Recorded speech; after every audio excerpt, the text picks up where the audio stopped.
A midweek edition, Wednesday get-together here on CBS Sports, not CBS Sports Radio. That's where I'm working, coming up 2 hours from now. On Birds 365, it is usually the Mac and Mac guys, and it will be shortly. John McMullen is going to join us before he heads off to practice. I get to do these next 2 hours with Jeff Kerr, CBS Sports. JK, what do you say? You know what, Jody? It was an exciting day of Eagles training camp practice yesterday. Definitely not short of drama, but there was a lot of actual football stuff going on, which is awesome to talk about. Right. We'll get into some of the drama that you're referring to, but they actually had pads on. It's actual football. And I'll give the Eagle assembled media credit because I've taken shots at them the last couple of years. That they have overemphasized how good certain Eagles skill position players have looked when they're running around in shorts and T-shirts. Yeah, it's nice. You're going to look real good when no one's actually trying to take you to the ground, and they've built up the hopes of certain players to come to mind off the top of the head, or Nelson Aguilar and J.J. Arcega-Whiteside. I don't care how good you look in July. At least tell me what you're looking like in August when pads are actually on. So I'm not dismissing everything that's been done as the Eagles have gotten a couple days of practice in, but now we can really start to evaluate because the guys will actually be wearing pads. And here he is, the guy who was down there to watch them actually hit each other. Nobody got hurt, and they didn't get into a fight. That's a good thing. John McMullen hops aboard with us here on Birds 365. I heard the closest thing to a fight was you and Brandon Lee Gouton. Is that true? No, it was. I don't have much chance. Did Johnny Mac forget to turn his Wi-Fi off again? Is that the issue we're having? It's the daily reminder. JM. You guys can't hear me? There you go. Now we got you. Yeah, I turned my Wi-Fi off. That's okay. So it's another issue out of my control. But no, I was talking. I heard you guys. If that was the case, thankfully BLG is a very nice human being. He's got tremendous length. That I'm not even going to touch him in that fight. What's he going at now, John? Like, so he's 6'9", but what is he now weight-wise? I don't know. I don't know. I would be terrible at those carnival games where you guess the weight. We had Brandon on the show. He said he was going about 240. He's slim for 6'9". He's good. He's a good power forward. He says he's at his fighting weight. All right, yeah, no fights for the Eagles yesterday, but a spirited practice just the same with actual hitting. What was the difference between yesterday and the first 5 practice when guys are running around in shorts and T-shirts? Well, I think it's more important.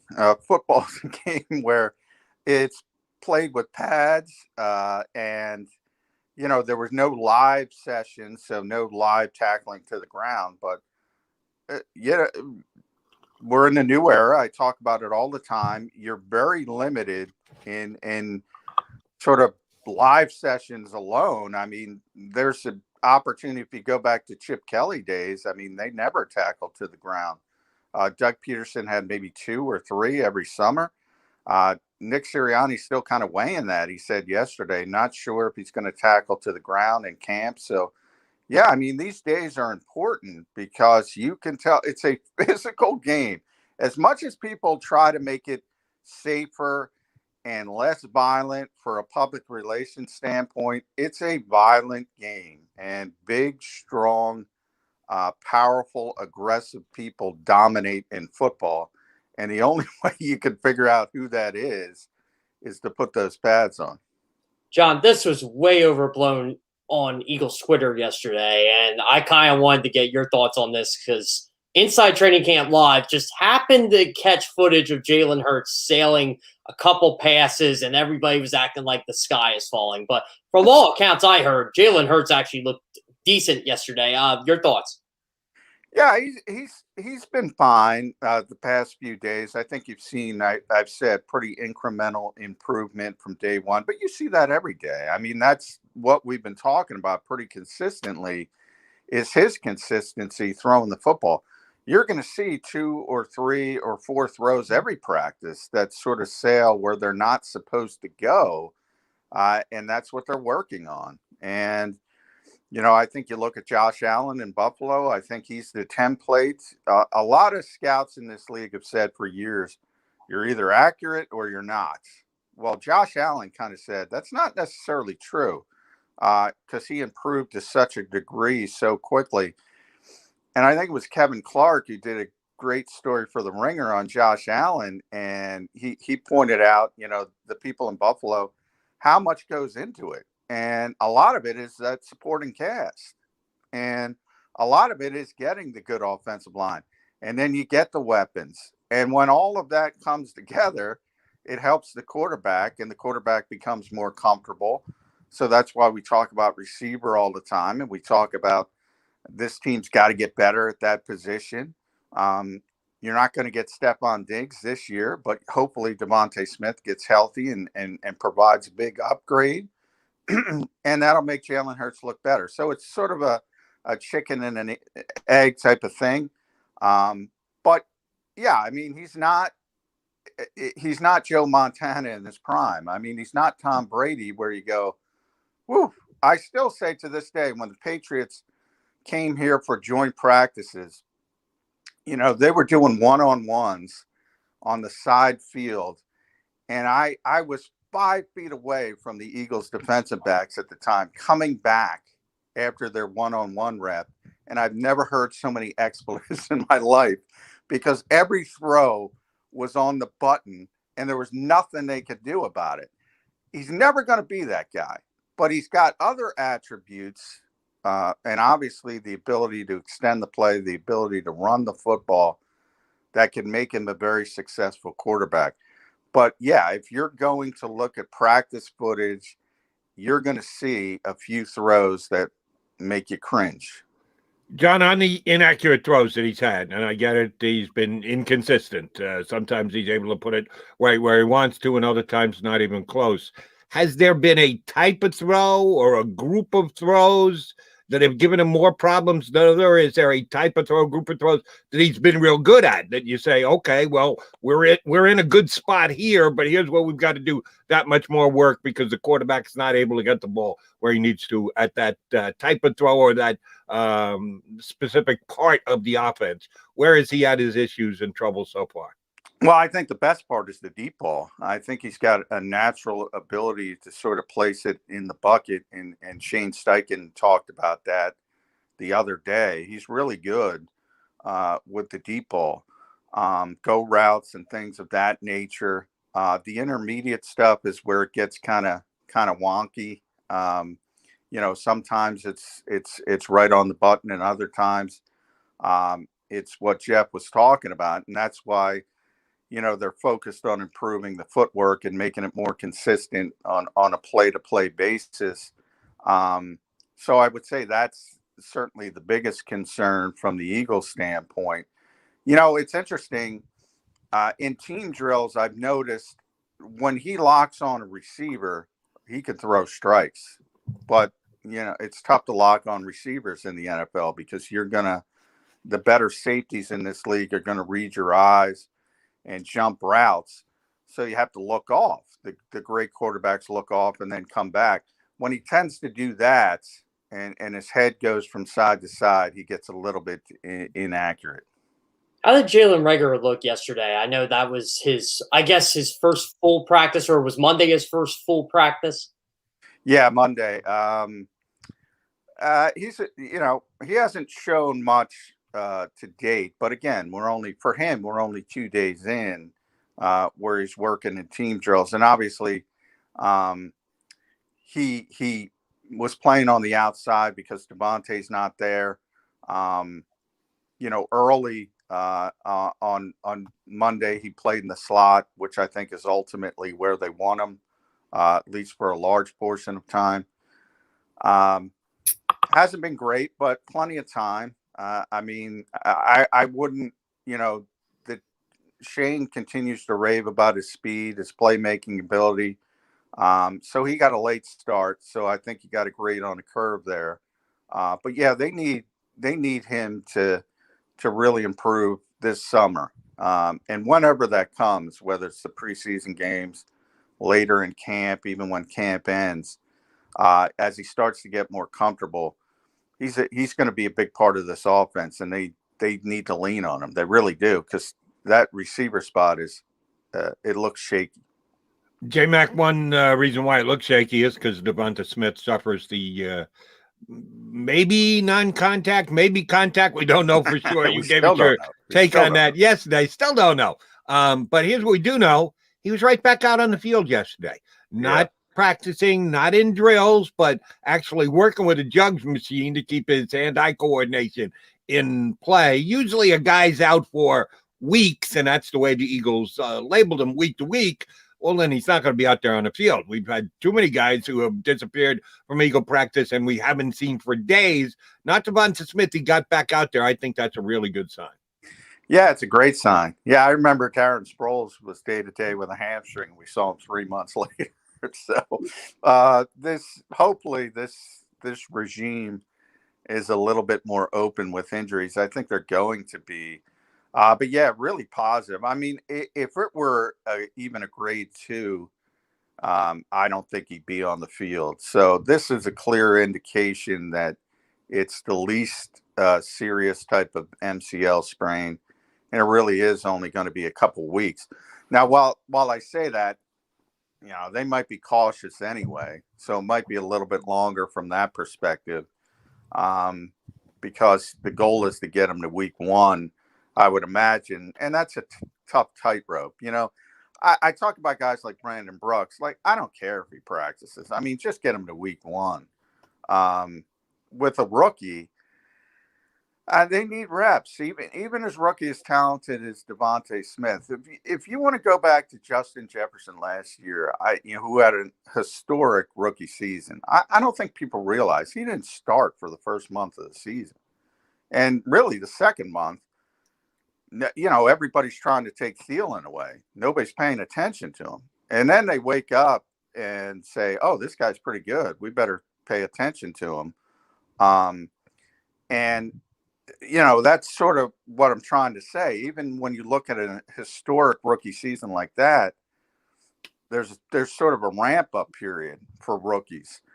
And he's not going to have that ramp-up period. At least it's going to be, shrunk down considerably. So it's a little bit of concern because they need him. They don't have an Adam Thielen.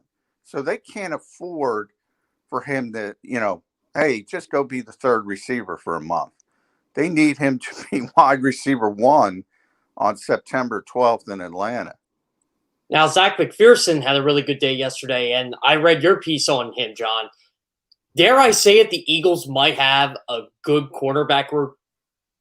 Yeah, I've said the same thing. It's pretty amazing how far we've come from, Monday. Monday they announced, before the beginning of camp is when they announced the Steve Nelson signing. So if you go back to that Sunday, I think everybody said, what's your biggest concern? There's a lot of concerns with a 4-win team, with a rookie head coach, and a young quarterback. But I think if you talk to most people, they would say the biggest concern was cornerback, where it was, Darius Slay and Prey. That's what I joke. That seemed like the plan. And all of a sudden, I talk about that domino effect with Smith at wide receiver. All of a sudden, Nelson comes here. You have 2 outside corners. Steve, is competent. I'm not comparing him as a player. But he's a starting outside corner in this league, and that enables you to put Avonte Maddox in the slot where he's better suited.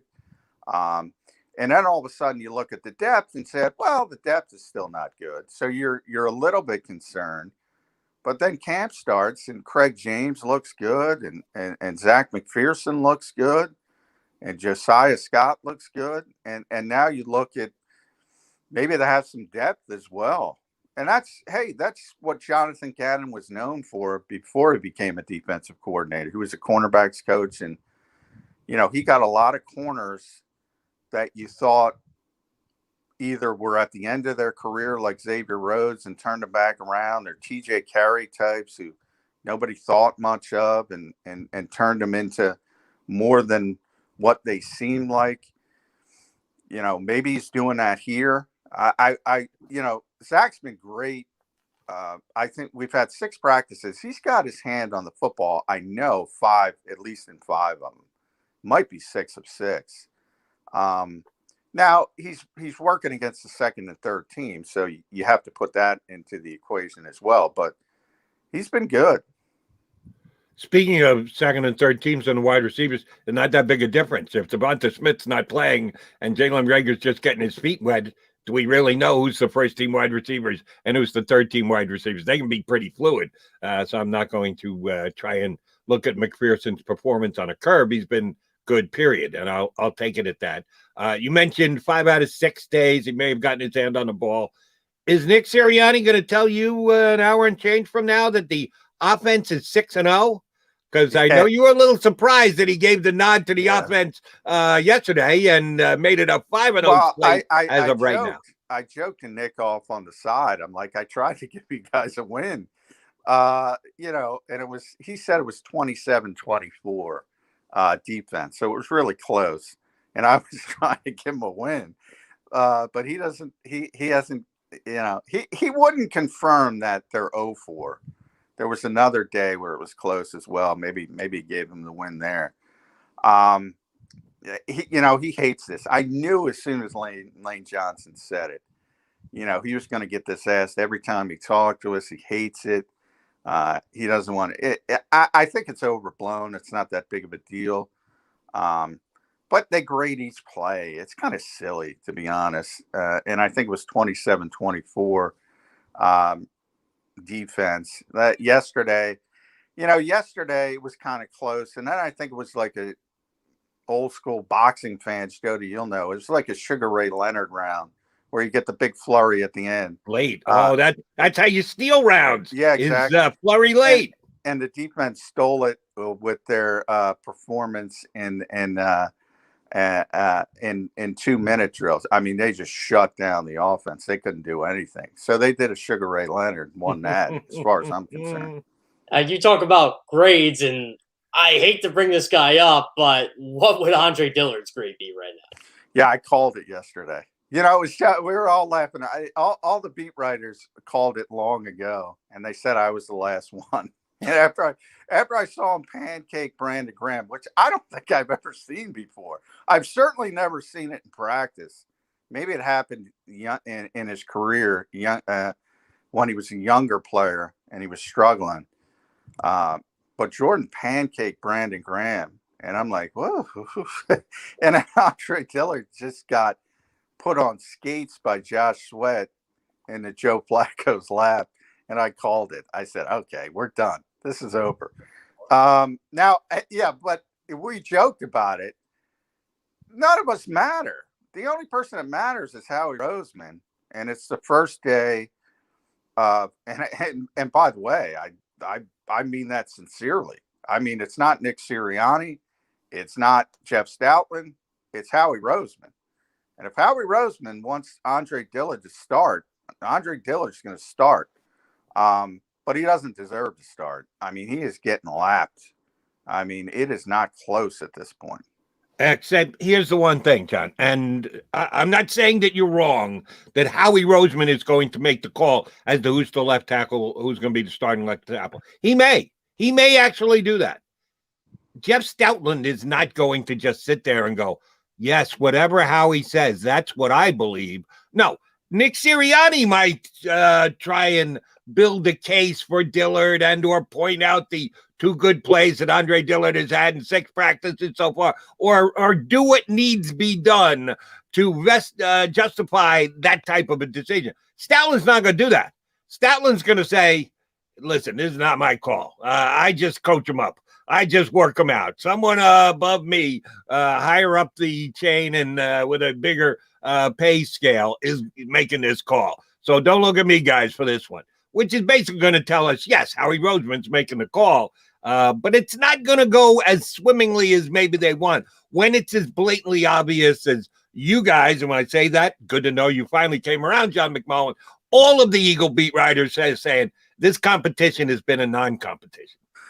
Yeah, and it has. I wanted to see the pads, and this is the first day of the pads. So number one, I mean, there's far more. Who knows? It's probably not going to happen, but maybe Andre turns the corner in preseason games. But right now, it's a blowout.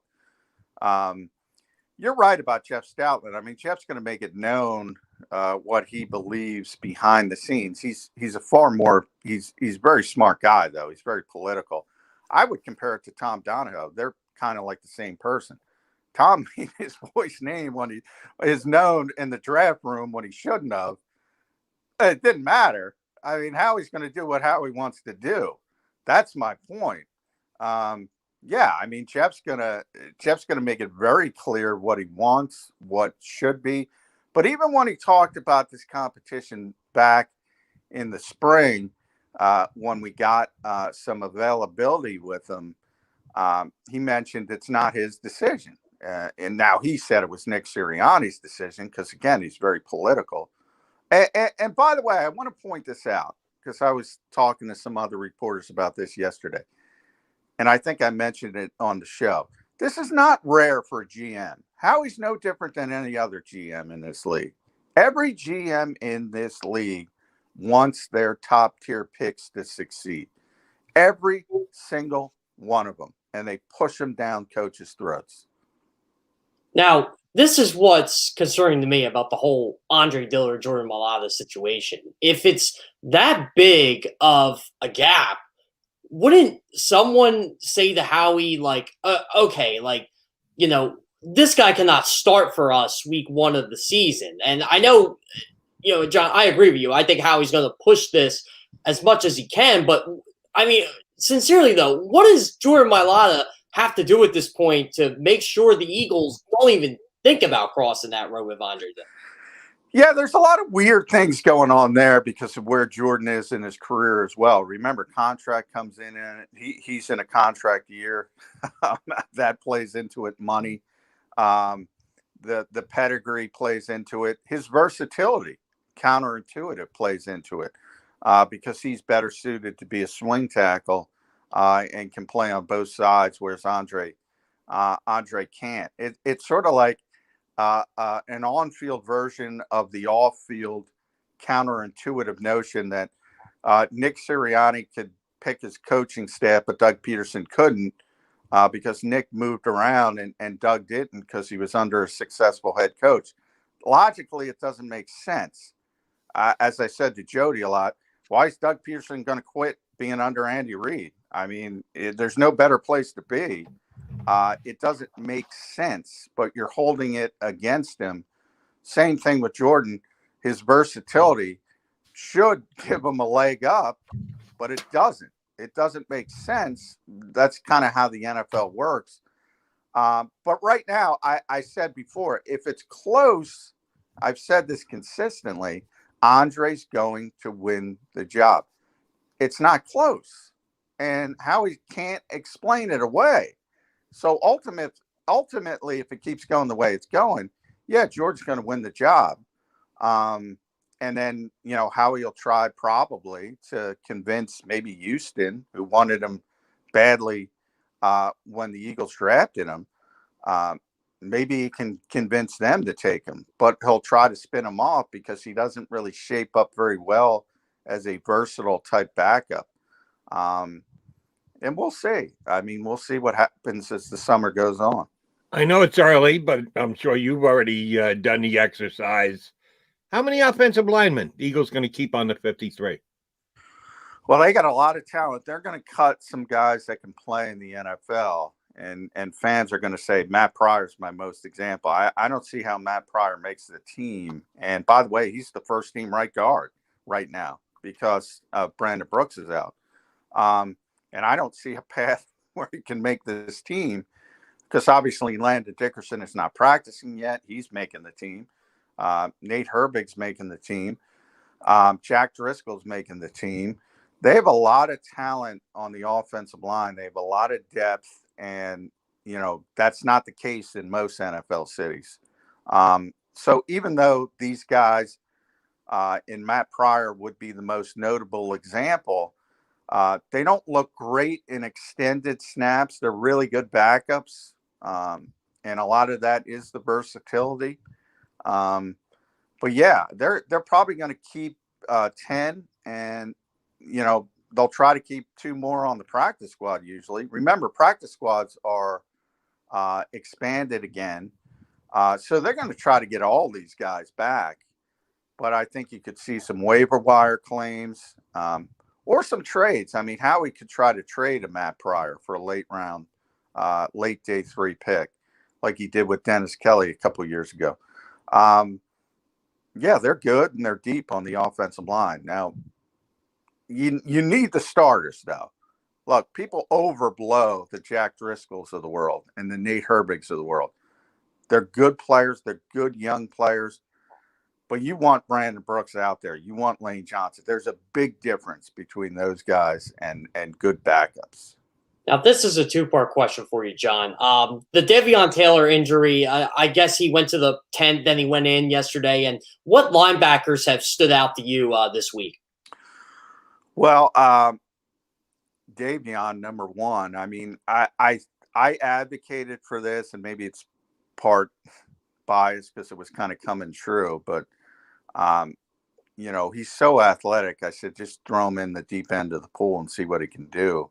And he was getting a ton of first-team reps, and I thought they were going in that direction. So I think this quad injury, because that's a guy who needs reps. I mean, he was so raw coming out of college, barely played high school football because of his faith. He needs reps. So I think this injury, and you could tell he was disappointed. I was right there when he walked off the field, and I could see him trying to get, I think it was his left quad, trying to get some blood going in it. So he's having just pounding it. So he's a thoroughbred. So those soft tissue injuries, quads, groins, hamstring, calf, those are big deals for guys who run really fast. So that could slow them down. They've been rotating more than any other position. Jody, you and I have talked about this competition mantra. I mean, more than any other position where it's real as linebacker.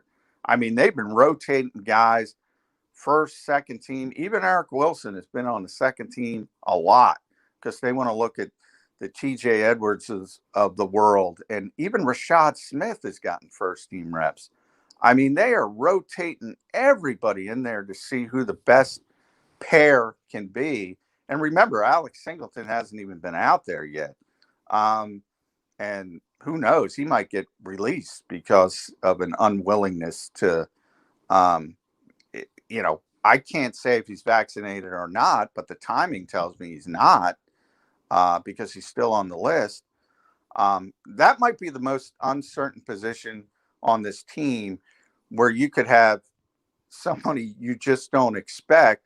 And, oh, by the way, Jonathan Gannon with the pads on finally unveiled that sort of stand-up hybrid rusher role that we all expected.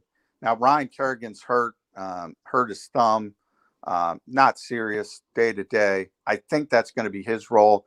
He had Joe Oshman working it, Jannard Avery working it. So there's some interesting things going on at linebacker. The other position I'd certainly wanted to ask about, and I think there's uncertainty here, which is not a bad thing. Miles Sanders is going to be the lead back. Is he going to be a bell cow back? We start trying to figure out exactly how many touches and like that can swing and sway for so many different reasons. But we know Miles is going to be the number one guy. After that, coming into this offseason, coming into this camp, I thought there was 5 guys that would, have a very tough time differentiating between. And all 5 have actually, at times, looked pretty good, made a big play, flashed. Boston Scott, of course, was here last year. Gainwell's got the advantage of being a draft pick. How are they going to decide the running back who's here, who's on the practice squad? Who are they going to risk? Is it going to be decided by camp? Is it going to be decided by the preseason games? How do you think that's going to play itself out? Yeah, I mean, the pads are a big deal with running backs as well, as offensive linemen. I'm going to use another Howieism here. What flavor do you like? I think that's what it comes down to. with Nick Sirianni and this offensive coaching staff. They've been putting a lot of work into what they call this 21 speed formation, where two fast running backs are on the field at the same time. So it's been Miles or and Kenny Gainwell, mainly some Kenny Gainwell and Jason Huntley yesterday, even Adrian Killens at times, who has sort of been mostly a receiver. If they're going to use that a lot, even somebody like Huntley, when this camp started, I said, well, that's a tough numbers game for Jason Huntley. But he's really flashed. He's really impressed. Yesterday, he went off the right side for about 55-yard touchdown. I mean, he's if he's not the fastest guy on this team, he is really close. I mean, he looks faster than Miles. He can really run. So it's kind of, do they want a Jordan Howard type? Do they want a between the tackles runner? Nick Sirianni spoke very highly of Boston Scott. I think people forget about him. Boston's going to be here as far as I'm concerned, unless they're lying to us. So you start with Miles in Boston, and Kenny Gainwell is going to make it as a draft choice.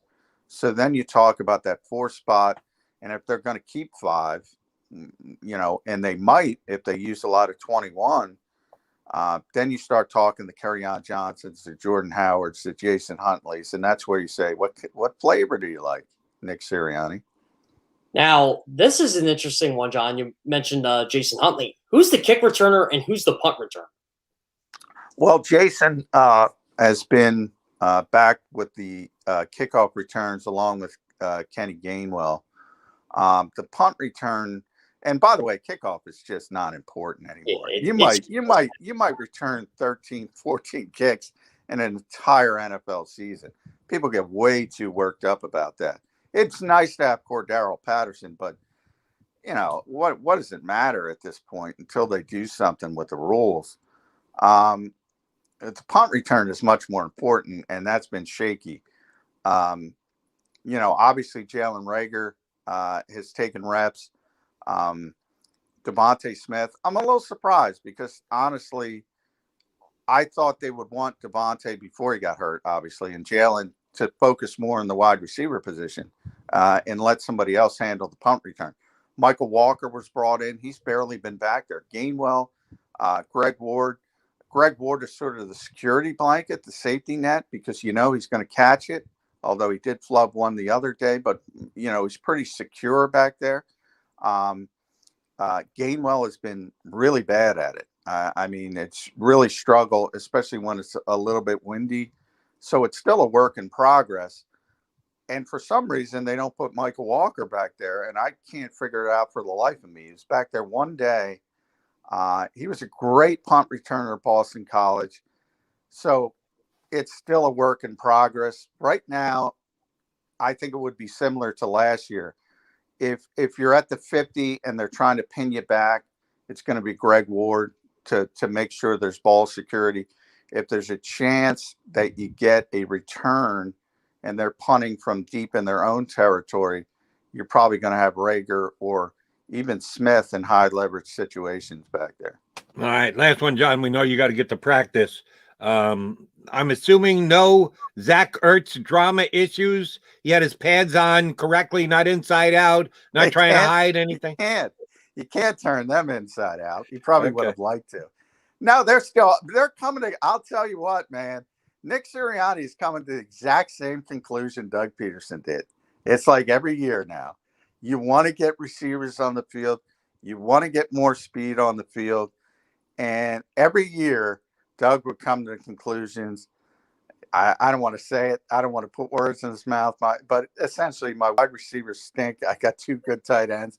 I got to play the 2 good tight ends. Nick Sirianni's getting to that point.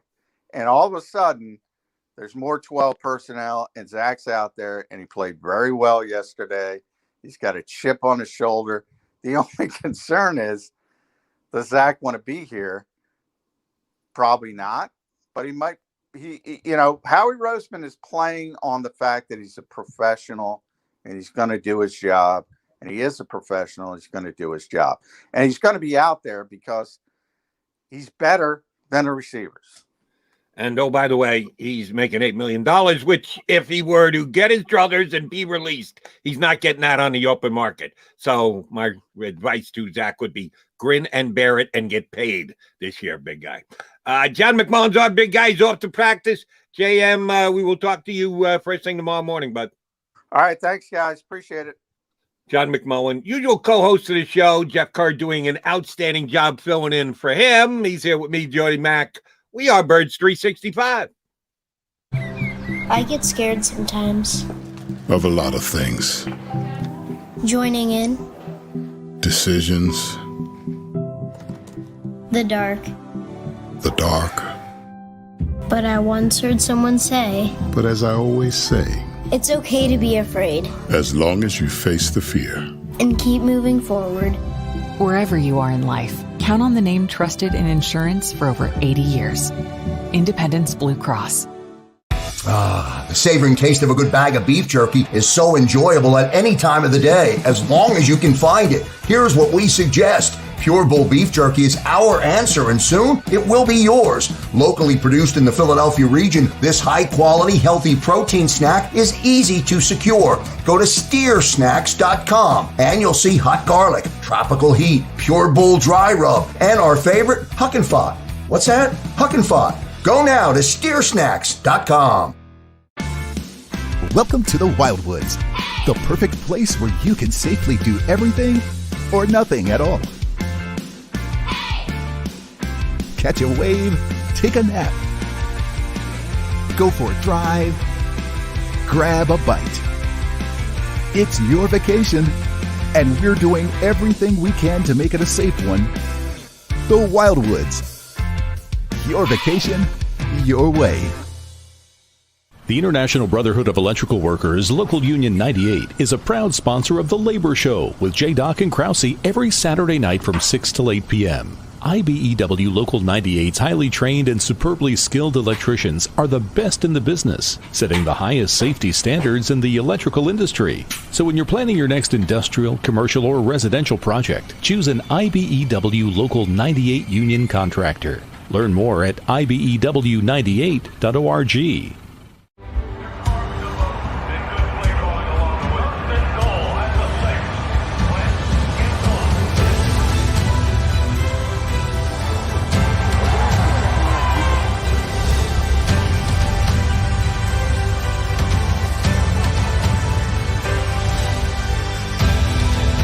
Field of life, First Trust Bank is there for you.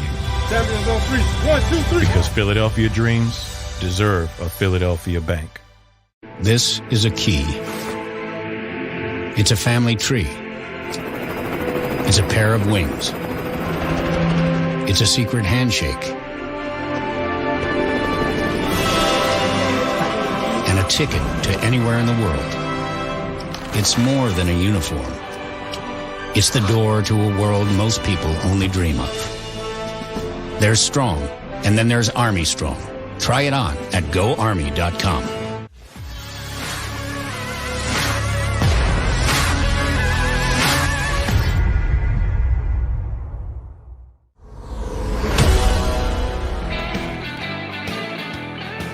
Thank Johnny Mack for getting on as early as he has been all week long. With him out, though, I'm ably aided by Jeff Kerr, who's hanging with me here on Birds 365 today. First padded practice of the season for the Eagles. No tackling guys all the way to the ground. And the coach hasn't even committed to how many, if any, of those practices they're going to actually have. But it's just nice to know that they're actually in a football mode. You said, Jeff, you played when you were in high school, a little bit of an undersized guy in the trenches, but did it just the same.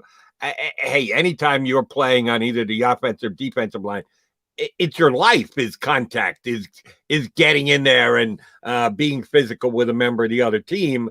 That is something I think you really need to practice. I don't care how long you've been doing it. Eagles got some good veterans on both the offensive and the defensive line. It's just something you have to get back into your system before a season starts, is it not? Yeah, and obviously football has changed so much since I graduated high school 15 years ago. But I remember our first padded practice was our first training camp practice, and we had offensive practice in the morning, defensive practice in the afternoon, and we literally did team drills to start the practice just to get the hitting in. And I just remember going past our right tackle, and I was like, kill the quarterback. And then I realized, oh, wait, I can't do that. So that was the only thing. But besides that, it always felt good to just get somebody like just knocking you down or, trying to get past somebody or knock somebody down. But yeah, it's definitely something they have to get used to. And I think they will have a tackling practice at some point to get ready for that preseason game next week. But overall, I kind of like what he's doing. It's just slowly getting them acclimated and everything. He'll have a tackling practice, I think. He just won't tell us. Fair enough. And we probably won't know until the actual day when they come out and then, hey, they're actually tackling.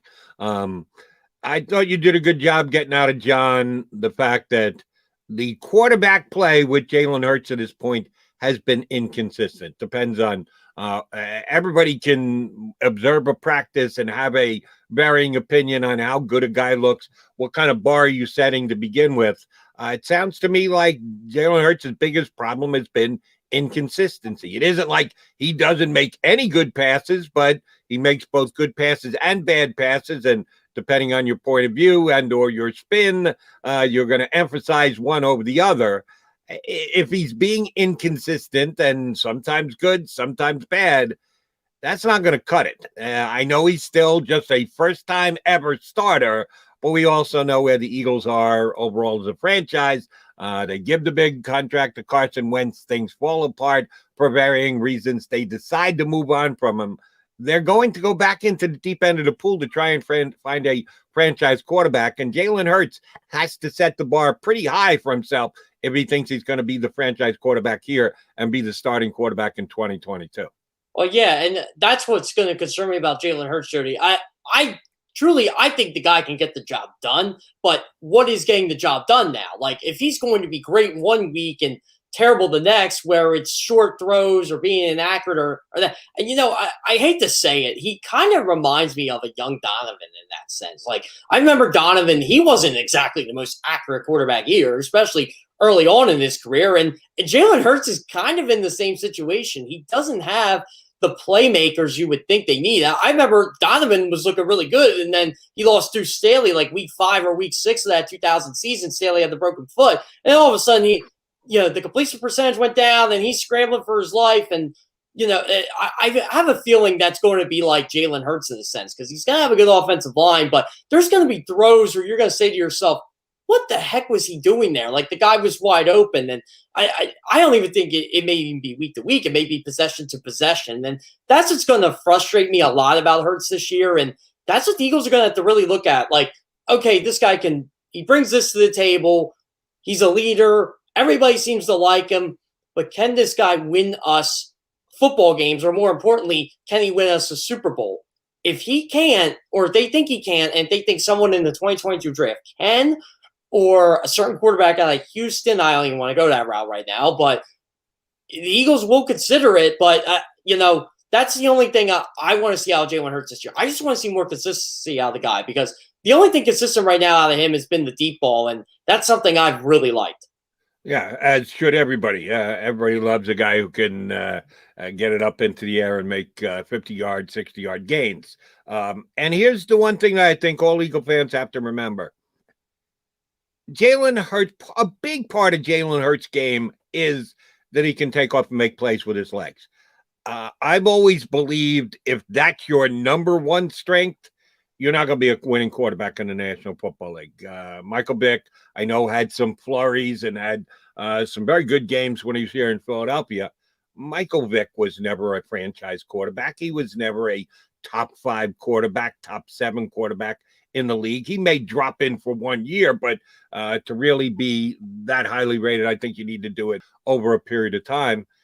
And, oh, by the way, Michael Vick never made it to a Super Bowl, his team. So we can go back and analyze each team that he played on and go, yeah, but Jody, it was more about the defense. Yeah, Jody, he didn't have enough weapon. And we can have that exercise and break it down. But the simplest answer is his team never made it to a Super Bowl. So I don't think that can be your number one attribute. And yes, for me, Michael Vick, that was his number one attribute. if you can have that as a secondary attribute, I think it's a real nice ad. And that's what Jalen Hurts is going to have to be. But right now, no one is analyzing his running ability. It's almost like, yeah, but it doesn't count. Oh, it's going to count when the game starts. When he pulls the ball down and takes off, gets a 20-yard gain and moves the chains and keeps drives going, then everybody will appreciate the fact that he can make plays with his legs. It's just not what you're going to analyze here in camp. You know that he can make plays with his legs. So if he does one, you're going to go, okay, yeah, but can you throw it? Yeah, but will you be able to throw it? How about your last pass? People are just going to move right past the fact that he can make plays with his legs in this analyzing period that we are in camp. But once the games start, all of a sudden, Jalen Hurts is going to be able to move the football with his legs, and I think that's going to be very advantageous for this offense. Well, yeah, that's the other thing I wanted to point out too, Jody. The Eagles are working on his feet and, just trying to get those throws more accurate. It's kind of like, when you're working on your golf swing or, you're working on anything else. I'm a bowler, it's changing my bowling form. You're not going to get the results right away, and that's what practice is for. So when he does sail a ball or when he throws it into somebody's feet, you have to keep that in mind. He's working on stuff right now, and hopefully over the next 6 weeks, that significantly improves and he gets more comfortable in that form. But I think that's where you kind of overanalyze every little thing he's doing. And I just keep trying to say to myself, it is practice. And, will he do this in the game? Probably, but you hope he's more polished at that point. So it's more of he's tinkering with stuff. They're working on things with him to make him that franchise quarterback. It's just that we have to overanalyze everything because this is what we're seeing. We don't know what they're doing in that film room. We don't know what they're doing outside of practice. We don't even know if Jalen Hurts goes on a side field after the session and, just kind of works with Sirianni and Sirianni, ties his feet up or whatever he does. Or, that's one thing that I think we got to keep in perspective here. He is working on parts of his game. He's only a second-year quarterback.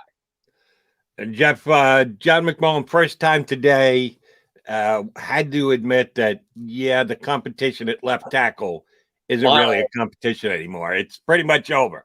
That Jordan Mailata has far outperformed Andre Dillard in the practices so far, so he has certainly moved into the number one slide. All he's got to do is keep it, and it'll be his come opening day. The main reason that John was standing by, Dillard could still win this thing from the time camp started and through the accruing practices thereafter was because he was the number one draft pick, that he was leaning on his draft status as to why Dillard would be given more rope to prove that he is the guy at that position. I get that, and I understand it, and I'm not denying that it is a major influence.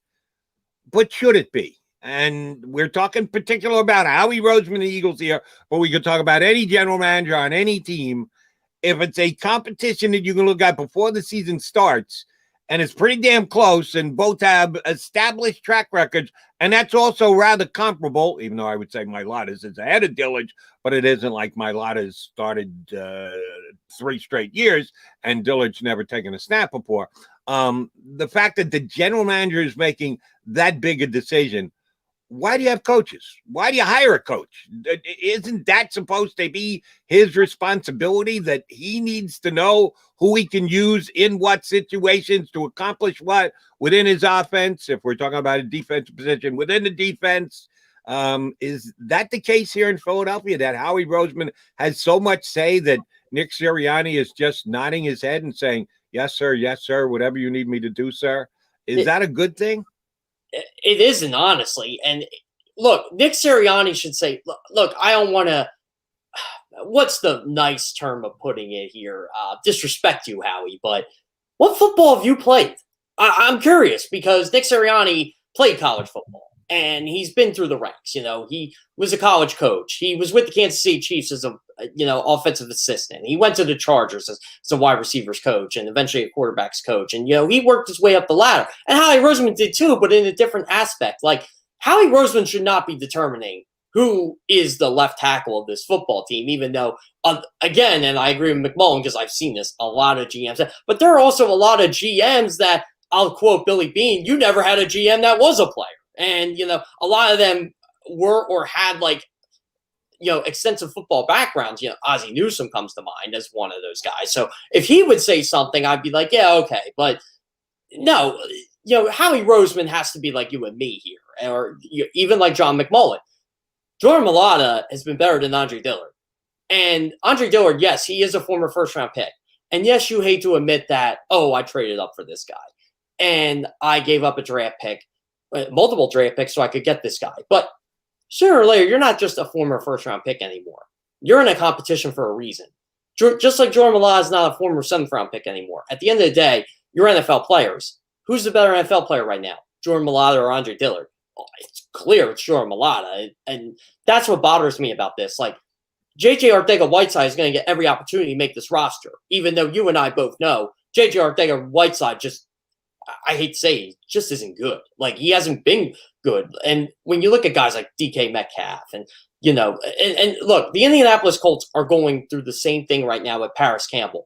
And Paris Campbell's been hurt, but when Paris Campbell's on the football field, he just isn't good. And, the Colts are going to give him every opportunity to make the team because, he was a second-round pick. We drafted him in the 60s. We wasted a high pick on him, and we're really good on drafting people. But it's the same scenario. Like, you shouldn't have to base your team off this. If Greg Ward is better than J.J. Arcega-Whiteside, he should make the roster. Bottom line, it's you win games by picking the best football players, not because you want to prove yourself right on high draft picks so the fans don't get on you. Because guess what? Howie Roseman won a Super Bowl, and the fans still don't like him anyway.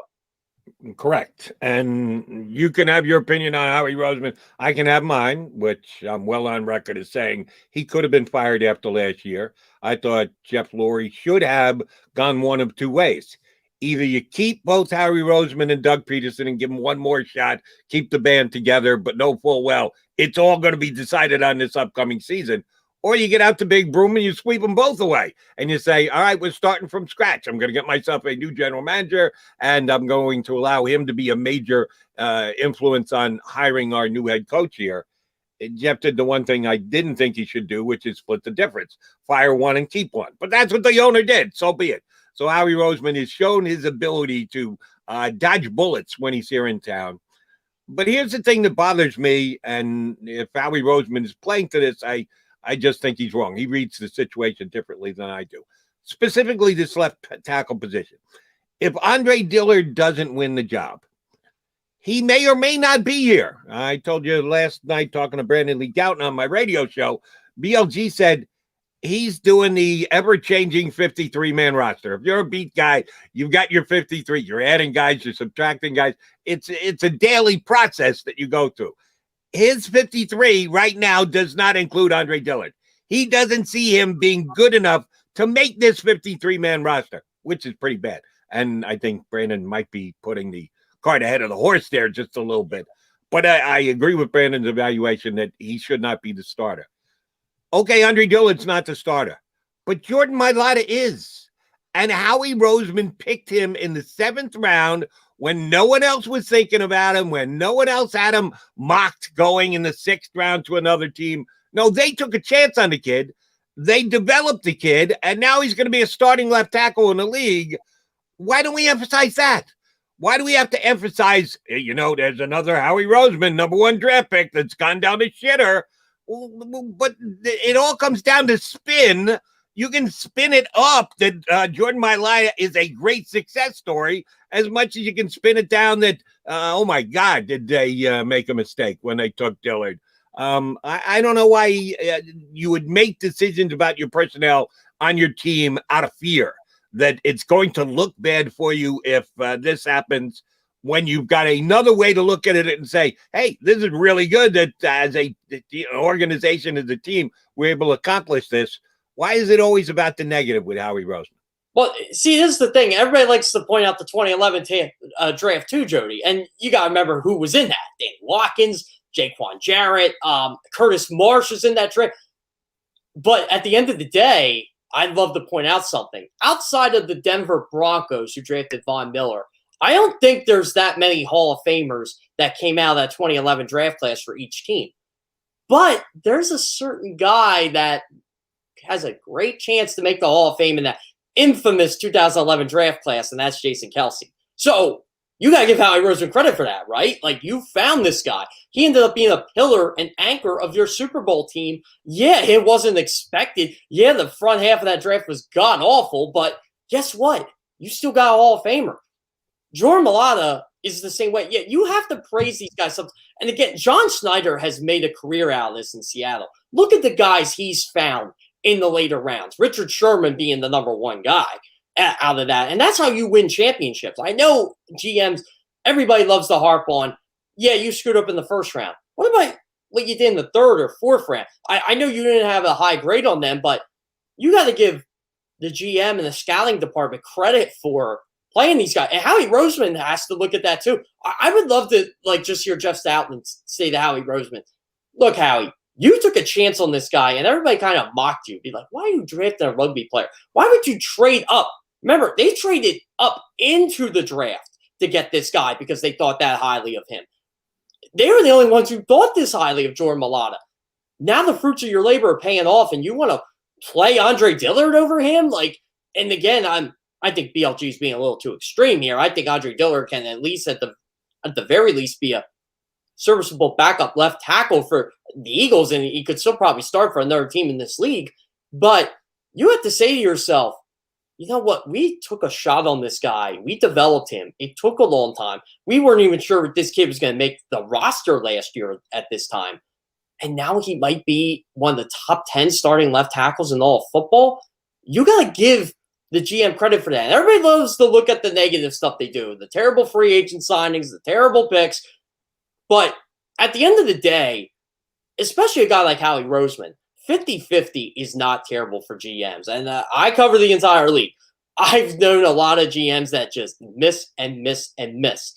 And the Minnesota Vikings are one of those teams that, everybody loves to praise Justin Jefferson. And again, he fell into their lap, but there have been a lot of first-round picks that franchise has missed on. They just got a first-round pick. And, again, you can't read into domestic abuse and what they do in their, in their downtime, but they've gotten rid of Gladney. They've gotten rid of Mike Hughes, who's in Kansas City now. It's, there's a lot of misses on teams like Minnesota.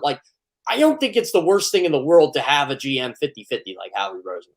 And, oh, by the way, here's what scares me. Not the fact that Howie Roseman is going to try and overly influence and maybe even go so far as to put his foot down and go, this is going to happen. This guy is going to play. This is the way we're going to handle it going forward with his rookie head coach. I don't know if he's bold enough to do that. And if you get enough media reporters who are out there watching practice day in and day out, maybe you get an Eagle player to comment on it off the record.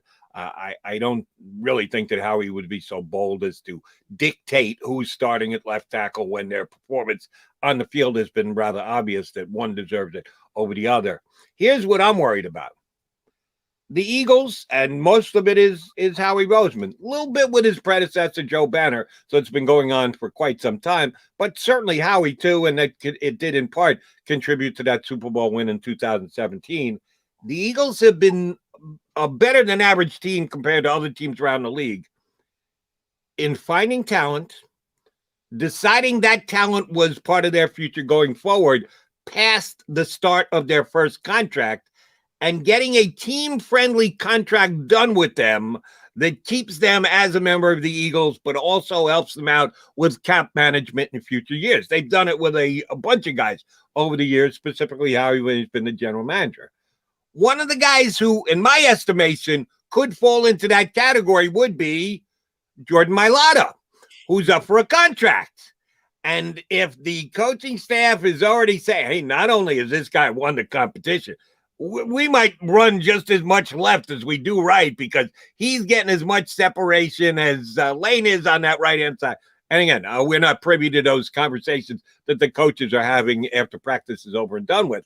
But Mailata has been that good that you would think that the Eagles would say in their high-level meetings, and again, I had Brandon Lee Gouton on my show last night. He noted that after practice, outside, within the ability of the media to see it, Jeff Lurie got together with Howie Roseman and the head coach, Nick Sirianni, and he mentioned one of the two coordinators. I don't know if it was Steichen or Gannon, but a meeting of the minds outside.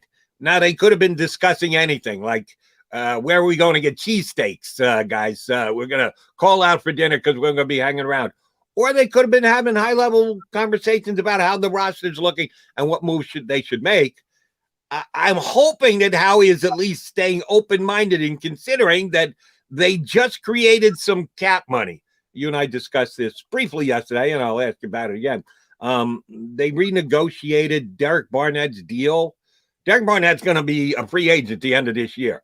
So if you're giving him a contract extension that only has voidable years, you're not really changing his status. All you're doing is cap management accounting. So they created some cap money for this upcoming season. Why? What is behind that? Where are they going to use that newly created cap flexibility? I don't know. I've asked a couple people, including John yesterday, including Brandon last night. Nobody really knows how he's got up his sleeve. Is one of the things up his sleeve that he could be thinking about extending Jordan Mailata? Am I just dreaming a dream here, JK, or do you think that might be something that Howie is at least formulating a potential plan on? Well, here's the interesting part about this, Jody, and this is someone who's looked at the cap a lot over the years. When you extend Jordan Mailata this early, you're actually creating even more cap space for this year. Now, granted, you're obviously there's going to be some caveats in there and stuff like that, that's going to be pushed back toward future years. But immediately, you're actually creating a bit more cap space for yourself to make another move. But yeah, extensions are possible, or restructuring of contracts is possible again. Or, it may be Jordan Mailata, it may be Derek Barnett, it may be Josh Sweat. Josh Sweat I think this is his contract year too, if I'm not mistaken, because he wasn't a first round pick. So you have to look at every situation. I always forget what year Josh Sweat was drafted. It was either 18 or 19. I forget, but so I apologize there. But the fact remains the same. You're looking at the potential here to lock up some of your homegrown guys. And, 2017 draft, as we saw, they got rid of Sidney Jones and Russell Douglas because they were not part of their future. That's why they got rid of them last year. But Derek Barnett has stuck around, and they redone his deal. They like Derek Barnett. I know that for a fact. They do like Derek Barnett. How much do they like him? I think it's going to depend on this year. But something tells me, and we know how the Eagles work. They've done this over Joe Banner. They've done this, pretty much since Ray Rhodes was fired at this point. They seem to want to sign guys a bit earlier than they do. And they've kind of done this with Carson Wentz too, because they feel like they want to have these guys outperform their value. Zach Ertz outperformed his contract. That's why he wanted a new one. And I know Zach Ertz gets paid a lot of money, but when he signed his deal, he was one of the top paid tight ends in football. Well, the Eagles knew damn well it was going to be 2019, 2020, and Zach Ertz was going to be going from top 3 to top 10. I think that's what they want to do with guys like Derek Barnett, especially, and I mentioned this previously before. Sam Hubbard got a 4-year, $40 million deal from the Cincinnati Bengals. Derek Barnett is better than him. If the Eagles can get 4 years, $40 million from Derek Barnett, to me, that's a great deal because the sky's the limit for him. They've done this with Brandon Graham, too. Remember when Graham signed like a 4-year, $26 million deal? Brandon Graham clearly outperformed that contract. Now he's finally getting paid what he's deserved in his 30s, and I think that's what the Eagles want to do here. They know Jordan Mailata is going to make a lot of money. I think they want to sign him now before he really gets good, and then they can say, hey, look, man, we got this offensive tackle. We got this left tackle, this guy who's a franchise left tackle. We're only signing him for like $8-10 million a year when theoretically he's probably worth 20. I think that's what the Eagles are going for here. Josh Sweat's making less than $1 million this year. Certainly, Mailata is making less than $1 million as a 7th-round pick that's still on his rookie contract. So, yeah, they don't need to do it for either of those two. It's for the future. It's getting them under contract for better numbers that you believe that they're going to play for the next 2, 3, 4 years. And both of them have been dynamite in camp, as a matter of fact. Sweat has really opened people's eyes on the defensive side, and Mailata's done it on the offensive side.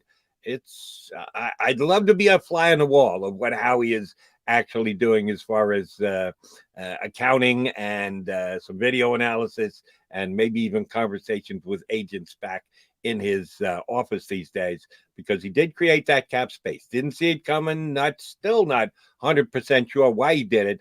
I'm hoping that Mailata is something that they're considering.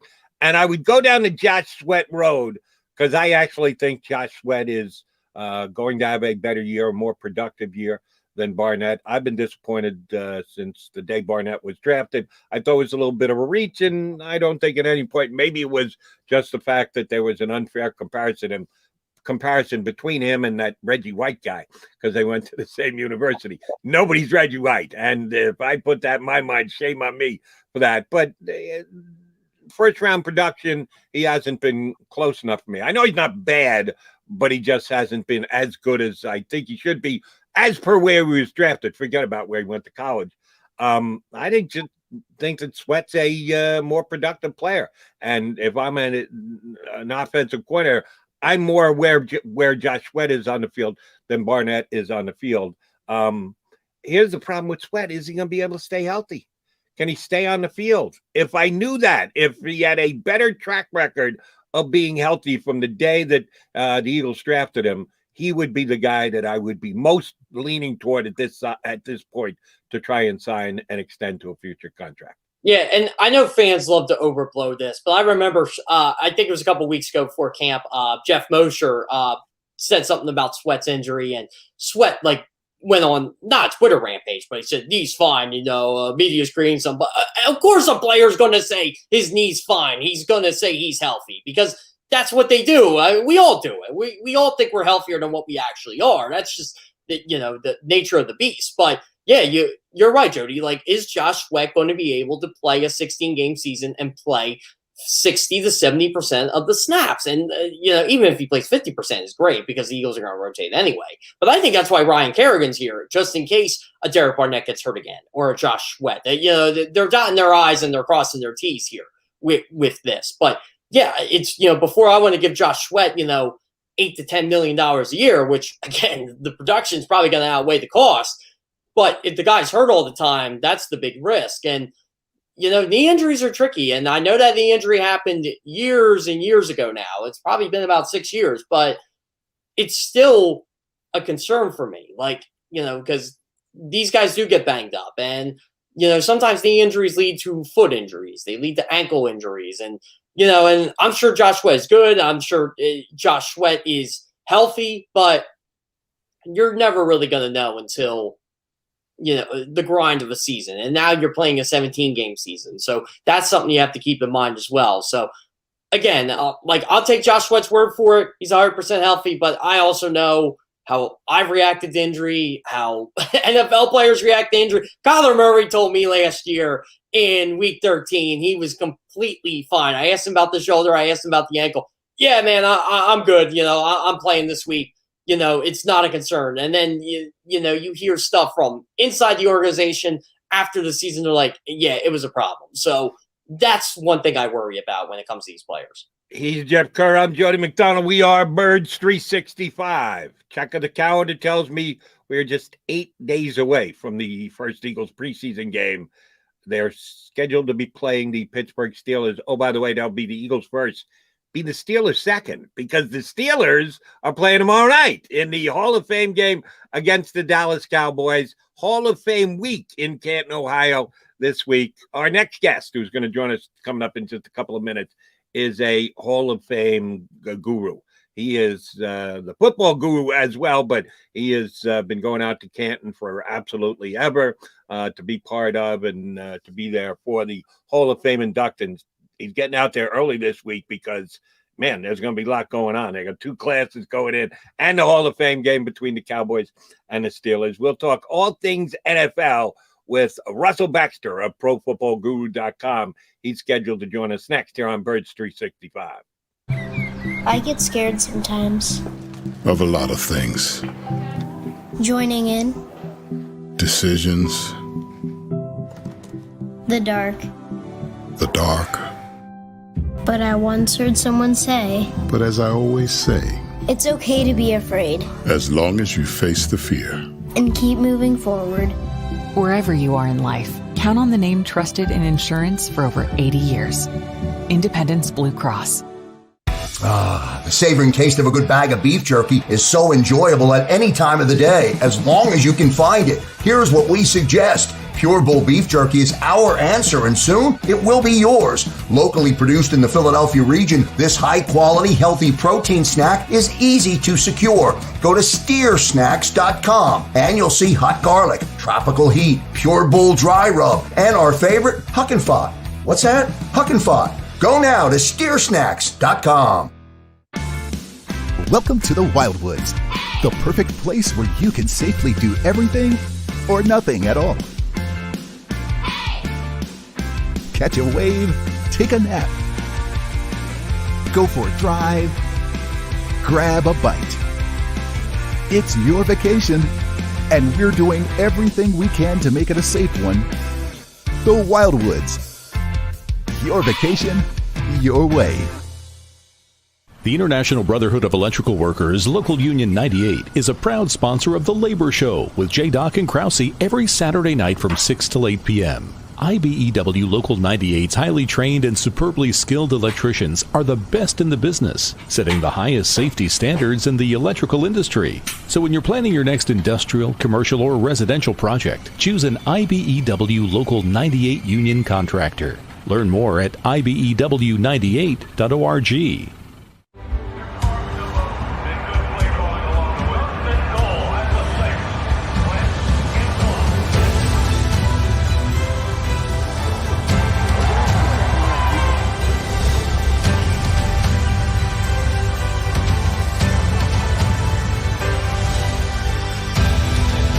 Field of life, First Trust Bank is there for you. Champions on 3, 1, 2, 3. Because Philadelphia dreams deserve a Philadelphia bank. This is a key. It's a family tree. It's a pair of wings. It's a secret handshake. And a ticket to anywhere in the world. It's more than a uniform. It's the door to a world most people only dream of.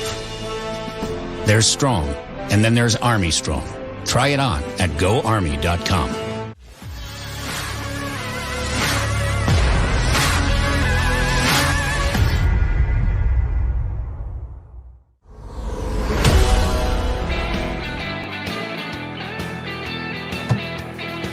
It is a Wednesday edition of Birds 365. He's Jeff Kerr. I'm Jody McDonald. We're waiting the arrival of Russell Baxter, who I've been doing NFL spots with for 30-plus years. Russell's a longtime friend, former football writer, turned researcher for ESPN, back into the writing end of it, writes for several different websites, including his own ProFootballGuru.com, and he is heading out to Canton tomorrow. Russell has always covered the Hall of Fame inductions and everything tied to the Hall of Fame, and it should be a really good class going in this year. I'll be honest, as big a football fan as I am, I'm a bigger baseball fan because I wasn't really given a choice as a kid, seeing as my father was in professional baseball. I love the sports equally, but I love the intricacies of baseball a little bit more, and part of that is including the Hall of Fame. I think I've got a better grasp on who is or isn't a baseball Hall of Famer than a football Hall of Famer, but I got to give the NFL credit because they always put on a great show with their induction ceremony and the like. And I did see this morning that because this year's class is so big, they are really going to keep the inductees to an 8-minute speech. Yeah. It would be my comment on that. Good luck. They say this every year, Jeff, that they're going to keep it as a tight rein. It's not going to be as long as it usually is. They always say that, yet never happens. Do you think it's got any chance to happen this year that they'll be able to control the length of speeches of any of the inductees? Well, for my sake, because I'll be doing a lot of Hall of Fame coverage for CBS Sports, yes, but no, it's not going to happen. Those guys are just going to go all out because this is their moment. Like, I honestly feel Howard Carmichael's going to speak up a heck of a lot more than 8 minutes. I'd love to see them limit him. And, guys like Edgerrin James, I highly doubt they're going to limit. Peyton Manning, yeah, you're going to limit Peyton Manning to an 8-minute speech. Get out of here. That's not happening. Yeah, I don't either. And Peyton Manning is the easiest of all the selections over the last 2 years. And I had a whole bunch last year because it was the centennial year of the National Football League, which means they expanded the class that they were taking in. I got it. I understood. There are some guys who are getting in that wouldn't measure up to other Hall of Fame classes that have previously been inducted. Did you have a problem with the fact that they decided to expand the class size because it was a special year, a 100-year anniversary? So I first visited the Pro Football Hall of Fame in 2018, and I told them I was a media member, and this is my first time visiting, and I had a question for them, and I was like, you guys love to talk about your 1920s, 1930s era football. Why are there like no Hall of Famers from that era in that class? And and they're just like, we kind of forgot about them. And I'm like, well, what do you mean you forgot about them? Like, this is the Pro Football Hall of Fame, isn't it? And I'm just thinking to myself. So I was really relieved when they picked these guys, like, and even I still think the guys in Harold Carmichael's era were greatly overlooked. Like, there are guys from the Steel Curtain defense I still feel should be in the Hall of Fame that aren't. There are a lot of players, like the receivers. I'm so glad Harold Carmichael and Drew Pearson are actually in, because in all the stuff I watched old games on YouTube. I would watch the old Monday Night Football games. Those guys were studs. I'm sorry, they were, and you've actually seen them play, Jody. Yeah. Even thought of yet. Those guys were legitimate studs, and I feel like receivers just didn't get the credit they deserved, and a lot of the tight ends didn't. It seemed like in that era it was more quarterbacks and offensive linemen, and even defensive back. Like, I feel like the Pro Football Hall of Fame was so restricted for a lot of years on certain positions, like, oh, we can't have this guy come in because he didn't win a Super Bowl, or we couldn't have this guy come in because he didn't make enough All-Pro teams. And now it seems that they're opening up things a little bit, which I like. And specifically with the wide receivers, different game. The way that defensive backs were allowed to play back in the day, it was just tougher to be able to make plays in the passing game. That's why I'm glad to see guys like Pearson and Harold Carmichael getting their due with this Hall of Fame class. All right, Darby, I guess is ready to hop aboard with us. He has been one of my go-to guys when I talk about the National Football League for the last 3 decades, count him, from ProFootballGuru.com, does work for Fansided as well, our buddy Russell Baxter. Russell, are you packed for Canton? I am half packed. I have a very early flight tomorrow morning going through Charlotte, but I'll be at the game and the jacket ceremony, which is stirring if you've never been there. And then 2 days of enshrinements, obviously, the class of 2020 on Saturday and the class of 2021 on Sunday. No Hall of Fame last year. It was one of the few years I've missed since 1989. And my first year there, and hello, Jeff, I don't think we've ever met. And my first year there, to show you how things have changed at the Hall of Fame. First class I saw was Willie Wood, Art Shell, Terry Bradshaw, Mel Blount. Ceremony on the steps. Fans kind of lining up on the wall. Maybe a couple, 300 people, wooden chairs, sit up front. That was Bradshaw's stirring speech. What I wouldn't do to put my hand under Mike Webster's butt one more time. And of course, then when Mike went in years later, Terry came up on the stage and took the snap from Mike one more time, which was also a fun moment later on and so on. But now it's at the game has been moved. The first year I went, the game was at 2:30 in the afternoon, right after the ceremonies. The stadium's been renovated. The press box has been renovated. The game is prime time. Thanks to Jim Kelly bringing 3,000 of his closest friends the year he went in, the ceremony is now at the stadium instead of the steps. And when I say 3,000 of his closest friends, I am not exaggerating. That was an amazing. And then the year after that, which would be 2 years after, it would be the class of 2005, Dan Marino and Steve Young's class.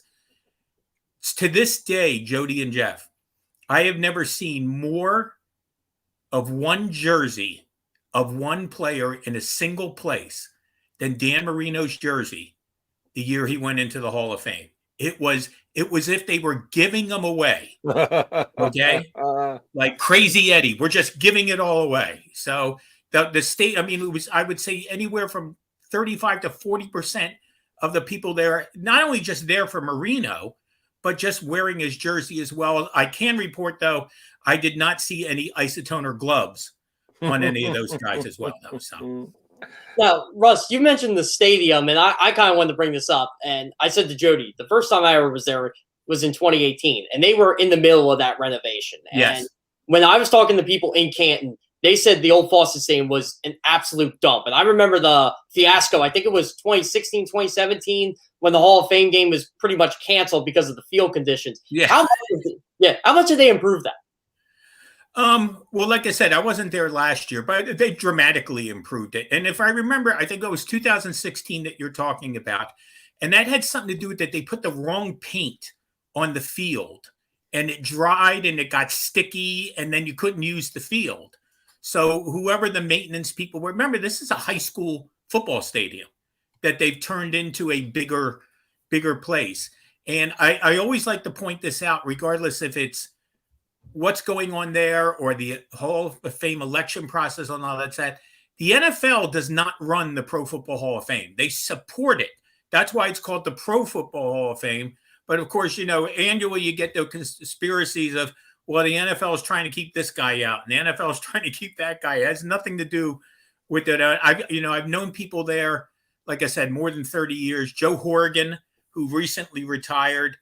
You'll catch Joe, at a game where they're gonna like pull a football, or you would catch Joe on NFL films and so on. His love for the game, his historic knowledge there, and I'm sure he'll be there even though he's retired. The last time I was there, he was there. But I'll be curious to see, Jeff, the changes just in 2 years, because they've been working on that Hall of Fame village and so on. Yeah, the facility is much, much different than it used to be. Russell, this year, the extra game falls to the Cowboys and the Steelers. As you mentioned, it's in prime time, not right after the ceremony as it used to be. So certainly it's changed over time. But what hasn't changed is you get an extra preseason game if you're selected for the Hall of Fame game. Some people look at that as a plus. Some people look at that as a big negative. It used to be your fifth game rather than everybody else's fourth. Now it's your fourth game rather than everybody else's third. How is that going to play this year? Is it something that the Cowboys and the Steelers coaching staffs can take advantage of, or is it something that they have to be able to deal with that they would look at as an obstacle? Well, as you know, we're not going to see the start. Ben Roethlisberger and Dak Prescott aren't going to be playing and so on. But I think for these teams in particular, Jody, it kind of plays well for them for this reason. What do the Steelers probably need to work on more than anything else? Offensive line continuity. So the more reps they can get, okay, and I don't know who's going to play tomorrow night. I mean, you never know, but they have a lot of new offensive linemen. Marquise Pouncey retired. David Castro was released. Alejandro Villanueva is now with the Baltimore Ravens. Matt Filer is now with the Chargers. So continuity, which has gotten harder to establish in training camp because of the physical limitations they put on players and so on, and pads and so on. That's why I think it takes offensive line almost like an extra month to get ready for football season. For the Cowboys, any kind of defensive continuity. I mean, last year was a shambles, as you know. And they've got they've got a newcomer in Keanu Neal, who is making a transition from safety to outside linebacker. And of course, they got Micah Parsons, who is a rookie. So it's funny because they have Jalen Smith and Van Der Esch, and they look like they were the future for the Cowboys linebackers. And, it's hard, inexplicable. I mean, I know Mike Nolan took a lot of heat, but for them to be as bad as they were last year defensively, and you're watching Dak Prescott put up these unbelievable numbers the first 5 weeks of the season when he's playing, and he had to because it still wasn't good enough. That's how bad. With that 300 yards rushing they gave up to the Cleveland Browns, who gets 300 yards rushing in the league anymore in a game? It just doesn't happen. So for them, I think it plays off well. But I'll tell you one thing, it's a far cry from the old days. As I've been watching this game for a long time. You guys know there used to be 6 preseason games, okay, on a 14-game schedule. And if you were the defending Super Bowl champion, you played a 7th preseason game against the college all-stars. So I'll give you an example. I'm going to do the 75 Steelers because they won the Super Bowl in 74. They played 7 preseason games. They played 14 regular season games. And because they went back to the Super Bowl, they played 3 postseason games. They played 24 games per se in 1975. That's insane. You kind of brought this up for me, back in the day, obviously, with the 6 preseason games. Like, I always wanted to know, and really the only type of experience I have with those training camps were by watching Invincible. Obviously, it's a Disney-made movie. Right. They overplayed the Vermeil camps a little bit, but I've heard stories from Ron Jaworski and Harold Carmichael, and a couple of those guys about how tough they actually were. But how did you evaluate football players for literally 6 weeks of camp? I should even say more of that, because it's not like you played the preseason right away. Well, back in the day, that's probably going to be a popular theme here. Football was not what it is now, a full-time job. Okay. There were a lot of players who did other things during when football season was over. Okay. We didn't have free agency. We didn't have the big contracts. We didn't have any of that. And training camp back then, Jeff, you basically played your way back into football shape. Okay. There were players I know, that I've heard stories about where, they came in training camp like really out of shape because they hadn't done anything except have another job or not done anything at all. And they used the heat and the humidity and, cutting down on their diet and played their way back into shape. It's funny you mentioned training camp also, because I was recently on a podcast with Seth Joyner. And Seth, who, I know he told me he's going out to Canton. He's going out there for Harold Carmichael and so on. But one of the things we discussed is one of the first training camps I ever went to was 1986 at Westchester, which was Buddy Ryan's first training camp. And I did an interview with Wes Hopkins. But meanwhile, little did I know at the time, they had a rookie linebacker named Seth Joyner. Okay. Also, during that practice, Buddy didn't hold anything back. I believe, if I remember right, he was running the Oklahoma drill on the first day of practice. And the reporters who were there at the time were stunned. And Buddy's they're like, well, aren't you afraid somebody's going to get hurt? And Buddy's answer was basically, well, if you're afraid you're going to get hurt, then don't play football. Okay. So he was pretty simple about it and so on. But, that obviously practices and conditioning. We had, unfortunately, the Corey Stringer incident 20 years ago and so on. The new collective bargaining agreement in terms of concussions and contact and all that. Things have changed so much. But then again, back then, Jeff, you didn't have necessarily OTAs, which players are now getting a lot of work done in the OTAs. And so I think eventually we're going to get to 18 games and 2 preseason games. And I know this, they had to fix the system somehow, because the preseason, if you played 4 or 5 games, was so disjointed. Okay, first preseason game, your starters maybe played a series.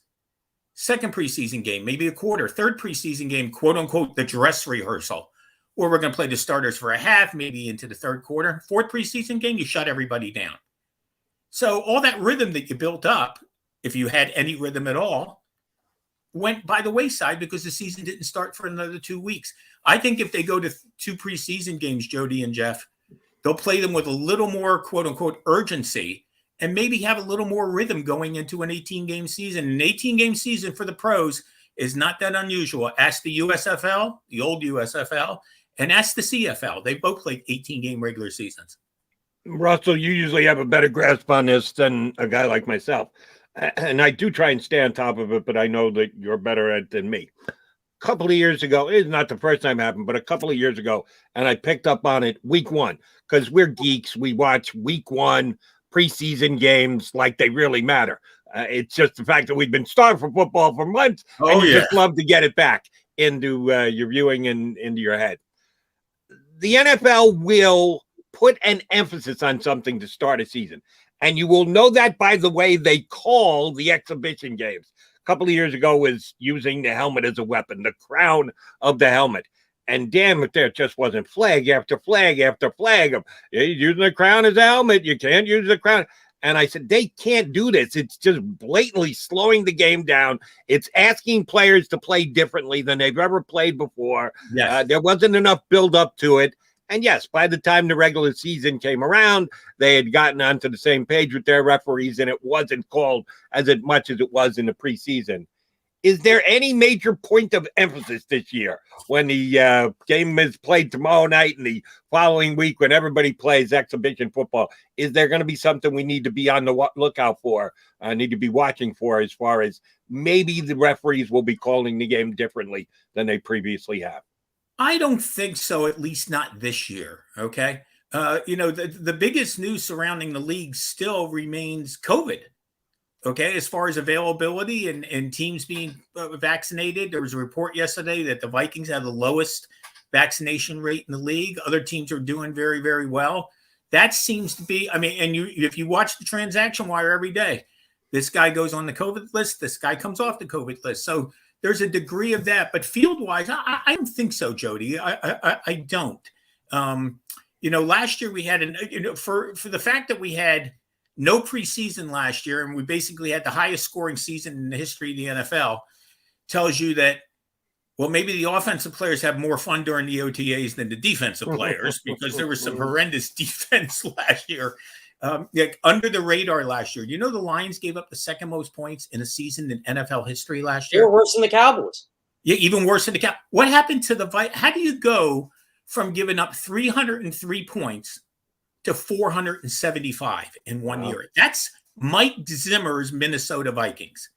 Okay, I know Daniel Hunter wasn't there, but don't say that too loud. We're going to be run by a Mike Zimmer disciple, Mr. Gannon, here in Philadelphia. Eagle fans don't want you pointing that out, Russell. Well, I don't know. I don't know if is there any player in league history worth 172 points? You just tell me that, okay? Because it was showed a lot of that too. I don't think people realize the Vikings were a bottom 10 defense until that Alvin Kamara game. Oh yeah. I know. And that was indicative of their. How many times did the Vikings score like 30 points last year and lose? Okay, would that have happened any other time? To me, Mike Zimmer. Not to change it. Mike Zimmer's on a little bit of the hot seat here, because even since he's gotten there, they've never made the playoffs 2 years in a row. Okay, they're like an accordion. They're up, they're down, they're up, and they are. Okay? Yeah. So and obviously, if they make it this year, it still won't be 2 years in a row, and so on. So they need to bounce back. Their offense with Dalvin Cook and Kirk Cousins, he still fumbles a little too much. Justin Jefferson, they put points all over the board last year, and they couldn't stop anyone.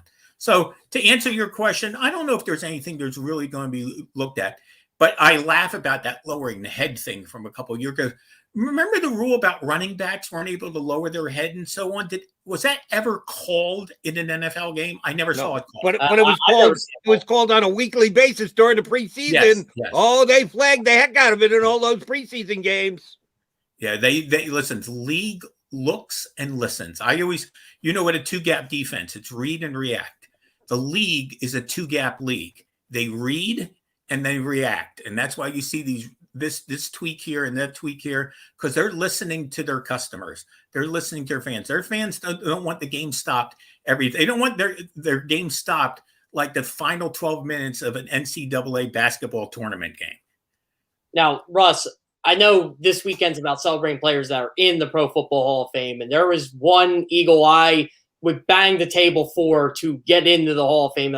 We talked about him just a little bit ago, Seth Joyner. I think he's still the only player with 50 sacks and like 25 interceptions, or he might be the only linebacker. I forget what the stat is. But him and Maxie Bond, I always thought were two guys that should be in there. Care to have your take on that? Yeah, I do too. I'll throw out a third one too. A guy I've written around about is Bill Bergey. Oh, okay. Of course. Bill Bergey, and he finished his career with Philadelphia, but he had a pretty good career with the Cincinnati Bengals even before he got to Philadelphia. And I'm like you, Jeff. When I look at these lines, especially the linebackers, okay, this is not a knock on Derek Thomas, okay, but this might surprise some people. There were few people in this league that were better at sacking the quarterback and stripping the football than Derek Thomas. He's in the Pro Football Hall of Fame. He's an outside linebacker. Would any one of you care to guess how many interceptions he had during his career? You know what? I think he's only had like 2 or 3. One. Wow. One. It came in his final year in the NFL, and it came off a deflection. So, a degree, he was great at what he did, but he was not a versatile player. I remember him.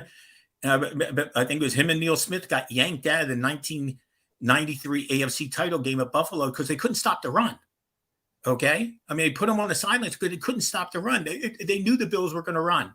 So again, I'm not I don't disparage anybody that's in the Pro Football Hall of Fame. Okay. You got there. You don't have to agree, but you're in. But when you talk about what you just said, Bill Bergey and Seth Joyner, and, Maxie Bond's a little obviously but before my time and so on. But when you talk about guys like that who have sacks and interceptions and forced fumbles, and they don't come out of the game. They're not situational players. They're overall football players. And those are the guys who I gravitate to as far as being in. That's why it's, Clay Matthews is a guy. Clay Matthews. Well, I can't say Clay Matthews seniors because there's about 14 Clay Matthews. Okay. It's like cloning and stuff. But he was another guy. The sacks, the interceptions, the impact plays. I one of the reasons I think Seth, I do a countdown on Pro Football, Backs Football Guru, and I do countdowns in 59 days. And Seth Joyner. And, I was reminding him and other people the game he had at the Astrodome in 1991. Okay, what was it? 8 tackles, 2 sacks, 2 forced fumbles, 2 fumble recoveries. They destroyed the Houston Oilers and ruined the rest of their seasons. That's how physically they beat them up. So I'm right on board with you and so on. Those the versatile football players. And listen, the Hall of Fame, gets a lot of criticism. They're almost having a losing battle because pro football as we know it and the league began in 1920, even though it was not called the NFL then. The Pro Football Hall of Fame did not open until 1963. So it's like this backlog of great players. And then once you have the backlog, and they tried to fill some of those gaps with the Centennial class. Group, right. And so on. But you're still fighting a losing battle. By the way, my number one guy who I think should be in the Hall of Fame is Cliff Branch. Absolutely. Yeah. Cliff Branch was the big play guy in the league for a long time. Mel Blount is in the Pro Football Hall of Fame. Mel Blount is one of the reasons the NFL changed the rules because of his size. Cliff Branch ran by Mel Blount in the 1974 AFC title game, and I think other games as well, like he was standing still. And Cliff, unfortunately, I actually got a chance to meet Cliff Branch at the Pro Bowl one year. Very kind, humble man and so on. But in that era, to have the big plays that he had, and he did it with different quarterbacks, he was part of 3 different championship teams. And you got to love a number 21 that wears a wide receiver. That iconic picture of him in the end zone at Oakland with that big sign that says "Speed Kills" is one of my favorite NFL moments and so on. The 74 Sea of Hands game when he caught the pass and fell to the ground. No one touched him again. Game up and run. He has a 99-yard touchdown reception at Washington in 1983. There's just a lot he didn't do. His yards per, and Bob Hayes is in the Hall of Fame. To me, he's a better version of Bob Hayes.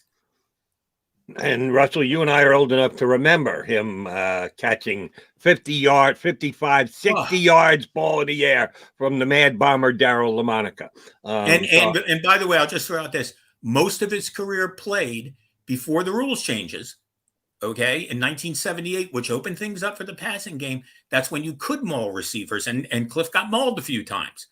But his good moments outweighed his bad moments in a very, very big way. And maybe, listen, I understand the frustration with families and fans and players and so on, but I will say this. Jerry Kramer waited 40 years to get in the Hall of Fame. And when he got there, for the most part, he was pretty humble about it, okay? And if he can wait 40, some of your favorite players can wait 10 or 15. No, and the guy I always go to bat for, and yes, I readily admit that it's jet-colored glasses that I look through. I think Joe Klecko should be a Hall of Famer. Yeah, absolutely. Pro Bowler at 3 different positions and so on. Let's put it this way. If you're going to put Richard Seymour in the next 5 or 6 years, Joe Klecko was Richard Seymour before Richard Seymour was. Richard Seymour was the guy who could play in the 3-4. He could play all along. He could play in anything that Belichick wanted him to play in. They put him in the backfield as a blocker and so on. He went on to Oakland, which the team was not very good. He was getting there. He got traded there. He was still a Pro Bowl player. So yeah, I have my list that I did in February of the 30 biggest omissions, which I could probably do 50 or maybe 100 and so on. But we kept it to 30 and so on. And both Joe Klecko and Cliff Branch and Richard Seymour, I believe, are all on that list. So. Russell, always a pleasure. Have a great time in Canton. We appreciate you coming on. You know, we're going to tap into you throughout the entire season. Thanks for hopping on with us today. I actually heard from Boomer last night, so I know it's officially football season. Okay? That would be one Chris Berman. There might be some people who think you're talking about Esiason, but I know you're talking about absolutely. Chris Berman. Russell, thanks, bud. Appreciate it. You got it. Good to meet you, Jeff. Yep, good to meet you too, Russ. Russell Baxter, ProFootballGuru.com, does work for FanSided, several different highly acclaimed and well-respected football websites. One of my favorite NFL insider guys to talk to. All right, coming up next, yours truly has to get out a couple of minutes early. I'm tapping out. We're going to make it a JK show again. You know, usually it's JM. JK just as good. Jeff Kerr going to be joined by the boss man. Joe Krause is going to step in for me to put a bow on the show here today on Birds 365. I get scared sometimes. Of a lot of things. Joining in. Decisions. The dark. The dark. But I once heard someone say, But as I always say, it's okay to be afraid. As long as you face the fear. And keep moving forward. Wherever you are in life, count on the name trusted in insurance for over 80 years. Independence Blue Cross. The savoring taste of a good bag of beef jerky is so enjoyable at any time of the day, as long as you can find it. Here's what we suggest. Pure Bull beef jerky is our answer, and soon it will be yours. Locally produced in the Philadelphia region, this high-quality, healthy protein snack is easy to secure. Go to steersnacks.com, and you'll see hot garlic, tropical heat, Pure Bull dry rub, and our favorite, Huck and Fod. What's that? Huck and Fod. Go now to steersnacks.com. Welcome to the Wildwoods, the perfect place where you can safely do everything or nothing at all. Catch a wave, take a nap, go for a drive, grab a bite. It's your vacation, and we're doing everything we can to make it a safe one. The Wildwoods. Your vacation, your way. The International Brotherhood of Electrical Workers, Local Union 98, is a proud sponsor of The Labor Show with J. Doc and Krause every Saturday night from 6 to 8 p.m. IBEW Local 98's highly trained and superbly skilled electricians are the best in the business, setting the highest safety standards in the electrical industry. So when you're planning your next industrial, commercial, or residential project, choose an IBEW Local 98 union contractor. Learn more at IBEW98.org.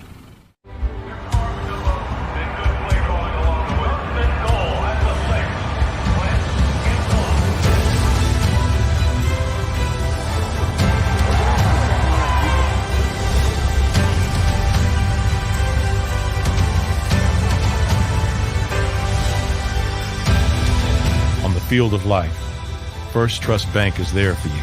Champions on 3. 1, 2, 3. Because Philadelphia dreams deserve a Philadelphia bank. This is a key. It's a family tree.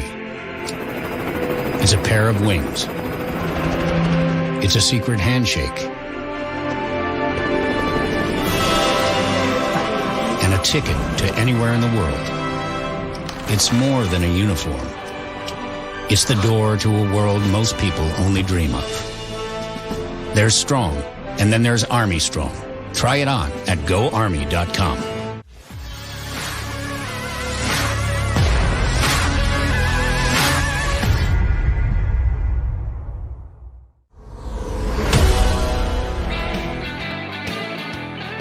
Birds 365 with Jody Mack and Johnny Mack here across the JAKIB Media YouTube channel. Jody Mack stepping aside. I'll bring us home along with Jeff Kerr, who has been subbing in and co-hosting for John McMullen, who's working down at the NovaCare complex from morning to night. Jeff Kerr sitting in and will be part of the JAKIB Media Network all through camp and perhaps even getting into the football season, where it's our time. Jeff Kerr, Birds 365, built for what will be the upcoming 2021 season. Thanks for being in the chair, and thanks for covering up for Johnny Mack, and thanks for bringing along some great content. I want to tap in to your expertise as a analyst and an expert for CBS Sports. I like to do that, take you out of the co-hosting chair and get into your perspective on a couple of things that we learned yesterday coming out of camp. Of course, yesterday, as you know, was the first day of pads. Emerging from yesterday's practice, and perhaps you talked about it with Jody Mack earlier on the show, but I want to get I want to get deep with you on this a little bit. Jordan Mailata is now your starting left tackle based on performance in yesterday's practice. So the Andre Dillard competition is now over. Your thoughts on that?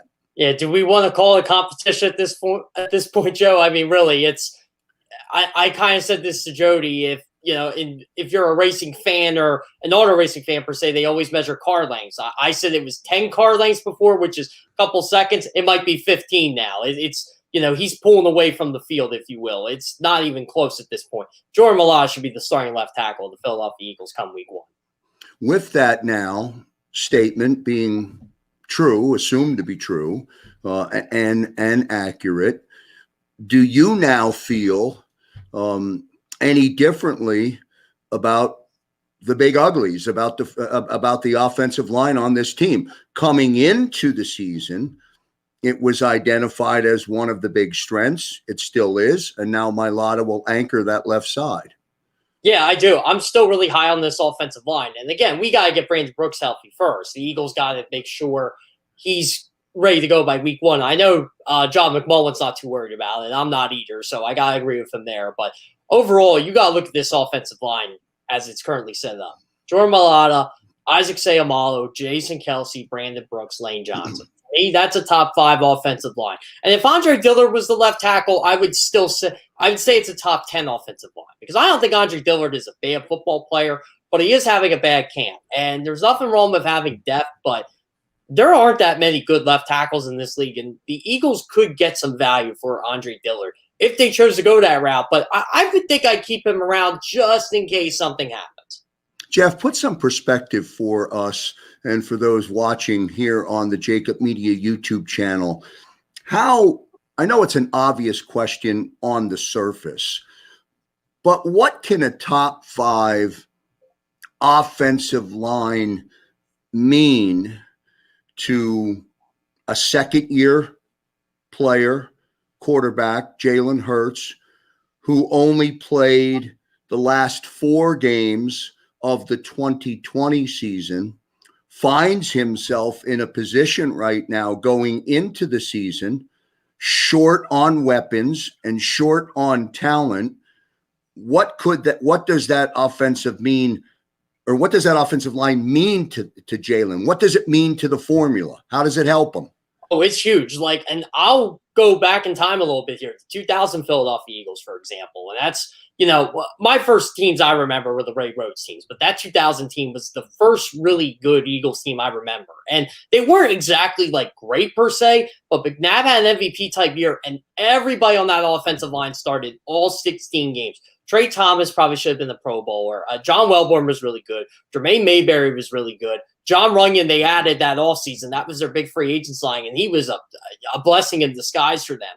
And the Eagles' offense per se wasn't good, but they protected Donovan McNabb, and McNabb was able to buy time with his legs, sort of like Jalen Hurts. He didn't have the greatest of receivers. Torrance Small, Charles Johnson, Nate Brown, you know the names. And, Chad Lewis was his number 1 guy. And, it's going to be like that in a way this year. Zach Ertz may be the number one guy outside Devonta Smith, and Hurts is going to have time to look for these guys, and this offensive line is going to protect him, and he'll be able to make plays with his arm and his legs down the field. You'll see a lot of big-time throws, and that's one thing I'm looking at. Is Jalen Hurts may not be great, but this offensive line can make him good, and that's one thing the Eagles are going to have to evaluate. Is Jalen Hurts going to be good enough for this football team to move forward with him? And if he doesn't turn the football over, and if he can make plays with his legs and if the Eagles cater to his strengths, I think he can.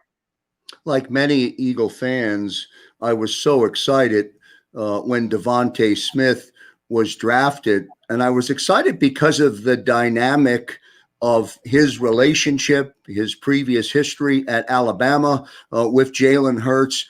And I kind of felt, without knowing yet, that Devontae and Jalen would become a real kind of dynamic here on the offense. So with Devontae down, and I know the Eagles are downplaying the severity of what that injury will be, somebody else in that receiving core, Jeff, needs to step up. What are your thoughts? I know you love Jalen Reagor, but what are your thoughts? Well, yeah, you're right. Someone in that receiving core needs to step up, and I kind of wrote about this morning for CBS Sports. It's got to be Jalen Reagor. He has the first-round talent. He did not have a good rookie year last year, but he was also set back with injury, like Devonta Smith, but except his happened in the regular season, and his chemistry with Jalen Hurts was actually pretty good. Like, Jalen Reagor looked like a decent NFL player, per se. And everybody's going to mention Justin Jefferson because he was a pick right after him, and rightfully so. But Jalen Reagor can be a good football player. And I think this is a good opportunity for Jalen Reagor to showcase to the Eagles what he's got. And in a perfect world, the Eagles would want him in the slot and Devonta Smith on the outside. But he's going to get his reps on the outside now. And I think Reagor's got to show him something a little bit in this preseason. Like, most of the talk this camp is how the wide receivers aren't exactly good. Like, it's Travis Fulgham's been consistent, but he's not going to be a guy you rely on, even though he had that great 5-game stretch last year. Jeff, let's stop right there. Let me ask you to expand on that a little bit. Travis Fulgham, during that 5-game stretch, at one point appeared to be the darling of the team. In fact, I think during that stretch, he may have been, if I remember correctly, a top 2 or top 3 receiver throughout the entire league, and then it went south on him. When the Eagles are on that bye week, I do a by the numbers column for CBS every week, and it's a fun thing, just seeing where these guys compare in history and what. Travis Fulgham was number 1 in the league in yards per catch. It was receiving yards per. He literally was. You are absolutely right. He was a top 2, top 3 receiver in this game, and then he just kind of disappeared. I don't know if it was because the chemistry of Carson Wentz. I know Doug Pearson had his thoughts.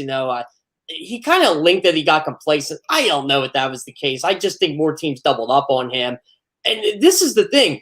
This year, when Devonta Smith's going to be in this offense, and if Jalen Reagor shows any type of burner speed, you cannot double team Travis Fulgham. So if Jalen Hurts can get this kid the football, he's going to make plays. And all of a sudden now you're going to have a healthy Zach Ertz, a healthy Dallas Goedert. That's actually a pretty decent receiving core to pass to, but it's going to be up to Jalen Hurts here. He's going to have to get this kid the football. And, back to my initial point, like J.J. Arcega-Whiteside ain't going to be it. Greg Ward is Greg Ward. He does catch the football. He has a place on this roster. Wes Watkins has been surprisingly good this camp. Like, I like Wes Watkins a lot, but, you can't expect much out of a 6th-round pick in year 2. It's just the way it is. John Hightower may be in danger of getting cut. So it's going to be interesting for sure, but yeah, it's Jalen Reagor and Travis Fulgham. They're going to have to be the two that kind of, how can I say it, just carry the weight of the world on their shoulders. And Fulgham could do it for a short stretch, but can he just be more consistent? I actually love what McMullen said to us on Tuesday. Travis Fulgham has been consistent. That's what I want to see out of him. John McMullen also said last night on Football 24/7, our nightly recap, everything you want to know about camp from the day in front of you, right here on the JAKIB Media YouTube channel. John McMullen also said last night that all 31 other teams in the National Football League have a better receiving core than the receivers that are lining up for Jalen Hurts. When you get past Devontae Smith, boy, that's a scary thought. Oh, it is. And it's really young, too. And, Jody Mack and I were talking about this. Should they bring in a veteran? Well, here's the problem. The veterans that are available in free agency aren't good. You're going to have to go in the trade market. Oh, and by the way, they've been here before. Alshon Jeffrey and Golden Tate. I don't know if you want to put your hand in that hornet's nest. I just don't think you want to go down that route again. So if you were looking to someone like a veteran, I think it would have to be on the trade market or someone who might be getting cut from a team. But again, why would you want a player like that? You might want to roll with the young guys. But yeah, it's just a young, inexperienced group, and the Eagles just don't have much to work with outside Devonta Smith. But Jalen Reagor and Travis Fulgham, they can really change the narrative on this. Like, if someone asked me point blank, are the Eagles receivers good? I'd be like, no, they're terrible. But I can say Jalen Reagor and Travis Fulgham have potential. They can solve this problem, especially now with Devonta Smith being that. Devonta Smith probably makes them, if I had to rank all 32 wide receiver groups, 23, 24 in the league, without him, they're 31, 32 easily. Last couple of minutes here on Birds 365 as we wind down here on a Wednesday. Hope everybody had a chance to see the announcement yesterday, live post-game with Derek Gunn, Mark Farzetta. Lane Johnson will be a weekly contributor outside the locker room. Devin Caney will be with us. And, of course, John McMullen will be traveling with the team and covering the team both home and away. Really excited. 2 hours every week immediately following the end of every Eagles football game. That right here on the JAKIB Media YouTube channel. If you're watching now and you're not a subscriber, subscribe. It's going to be a great fall here on the JAKIB Media YouTube channel. Jeff, last couple of thoughts. I do want to get you to talk about Zach Ertz. Here we are now, week 2 of camp. Zach Ertz is still in camp. Now I'm starting to feel as though Zach Ertz will be lining up when the season begins in September. What do you know? What's your perspective? What do you think? Well, before camp, and this is before Howard Eskin even said it, like if someone were to ask me, I'm like, Zach Ertz is going to be here. Like I didn't have any, certain fact on that, but I remember I was tweeting a couple things about him and he was retweeting it. And it was about Eagles related stuff. And like his agent, Steve Carrick, who is really good, by the way, he was retweeting stuff. So I'm like, okay, I'm trying to read in between the lines here, not going too far on Twitter, but I'm like, looks like Zach Ertz going to be here. I truly think he's going to be the starting tight end for this football team in week 1. The Eagles have a lot of plans for him. And honestly, Joe, they need them. We talk about the wide receiver core. Zach Ertz can fix a lot of those issues because he is a really good pass catching tight end and he can block, pretty well. And again, the strength of this team is Zach Ertz and Dallas Goedert. If you really want to look at the offense, and for a young quarterback, having those two as security blankets, that's not a bad thing at all. So I'm all in favor with Zach Ertz being here. The ultimate professional, Zach Ertz, loves the city of Philadelphia. And even though he's wearing his shorts backwards at practice, as John McMullen pointed out, would you expect him to – how would you expect him to react if he's on the 53-man roster? I don't think he necessarily wants to be here, but he's getting 8 million reasons to be here. And, money, again, he's not going to get paid that anywhere else, and it's not like he hates the Eagles organization. Like, I'm sure he would rather be somewhere else, but overall, this is his opportunity to get one more big contract in free agency, and the Eagles obviously value him high. They wanted a 3rd, 4th round pick for the guy, and I think they would trade him for someone that could upgrade their roster if they could, but teams are trying to sell low on Zach Ertz, and Zach Ertz is just too talented a player for that. So I think Zach Ertz is just kind of saying, all right, I'm going to be here. I like it here. I like this team. I love my teammates. I like the coach. This is not the worst situation in the world. It's not like I don't want to. I honestly compare his situation to Xavier Howard in Miami. Xavier Howard does not want to leave the Dolphins. He wants them to work this out. But if they can't, he wants to be traded. Here's the difference. Xavier Howard will be traded because he's that good of a football player. He had a tremendous year last year. Zach Ertz, he's caught between a rock and a hard place right now. Like, he needs to be better on the football field, and Philadelphia is the best opportunity for him to do that. Final thoughts from Jeff Kerr.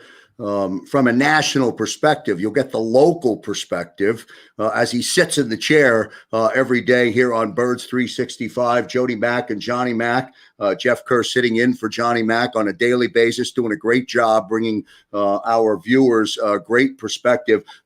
Quickly, if you will, just another opinion or thought about the defense. We're talking about them every day because it seems to be the one unexpected bright spot. The defense is better than perhaps we thought they were going to be.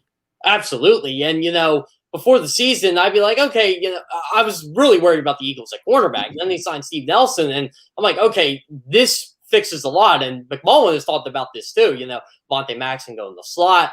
Zach Mcpherson can learn. All of a sudden, Zach Mcpherson, he's what we thought he was going to be. I thought he was going to be a little too overwhelmed because he was playing too big of a role. Now you're the number 4 cornerback. You can just kind of learn to make plays and play your way into the system. And, it was kind of like when the Eagles had Leo Shepard and Sheldon Brown when they were rookies. They could learn under Troy Vincent. They could learn under Bobby Taylor. And it helped them. It really did. And, become Pro Bowl players down the road. I think that's going to help Zach Mcpherson. I always thought the defensive line was good because they were 3rd in the league in sacks and 6th in the league in pressures. I think they're going to be better than that this year. And they're as good as advertised. And now you got a 3rd-round pick like Milton Williams turning heads. You're starting to think to yourself, wow, this defense can really get after the quarterback. The linebacking situation's a little bit shaky. But overall, I think the Eagles will get that fixed. They got 6 weeks. So they have time for that, to rotate in and out. And, Eric Wilson's been on the 1st and 2nd team. Alex Singleton hasn't been there yet. I was really banking on those two. But Davion Taylor, him coming out of nowhere is great for them. And, the secondary is good. I really do feel this team, I said top 15 defense would be good. I think they can be top 10 the way they're performing in camp. All right, good stuff from Jeff Kerr here on Birds 365. A couple of programming reminders coming up today from 11 a.m. to 1 p.m. right here on the JAKIB Media YouTube channel. Get Caught in the Middle with Eitan Shander, Harry Mays, and Barrett Brooks. 4 p.m. to 6 p.m., the National Football Show with Dan Cilio. And then right back here tonight at 8 p.m., everything you wanted to know about Eagles camp on Football 24/7 with John McMullen. Jeff Kerr, great stuff again today. We'll see you tomorrow. You'll be right back here on the YouTube channel. Appreciate your contribution. Appreciate you being part of the JAKIB Media Network. Thank you, sir. Yeah, Joe, I'm having a blast doing this, man. It's a lot of fun.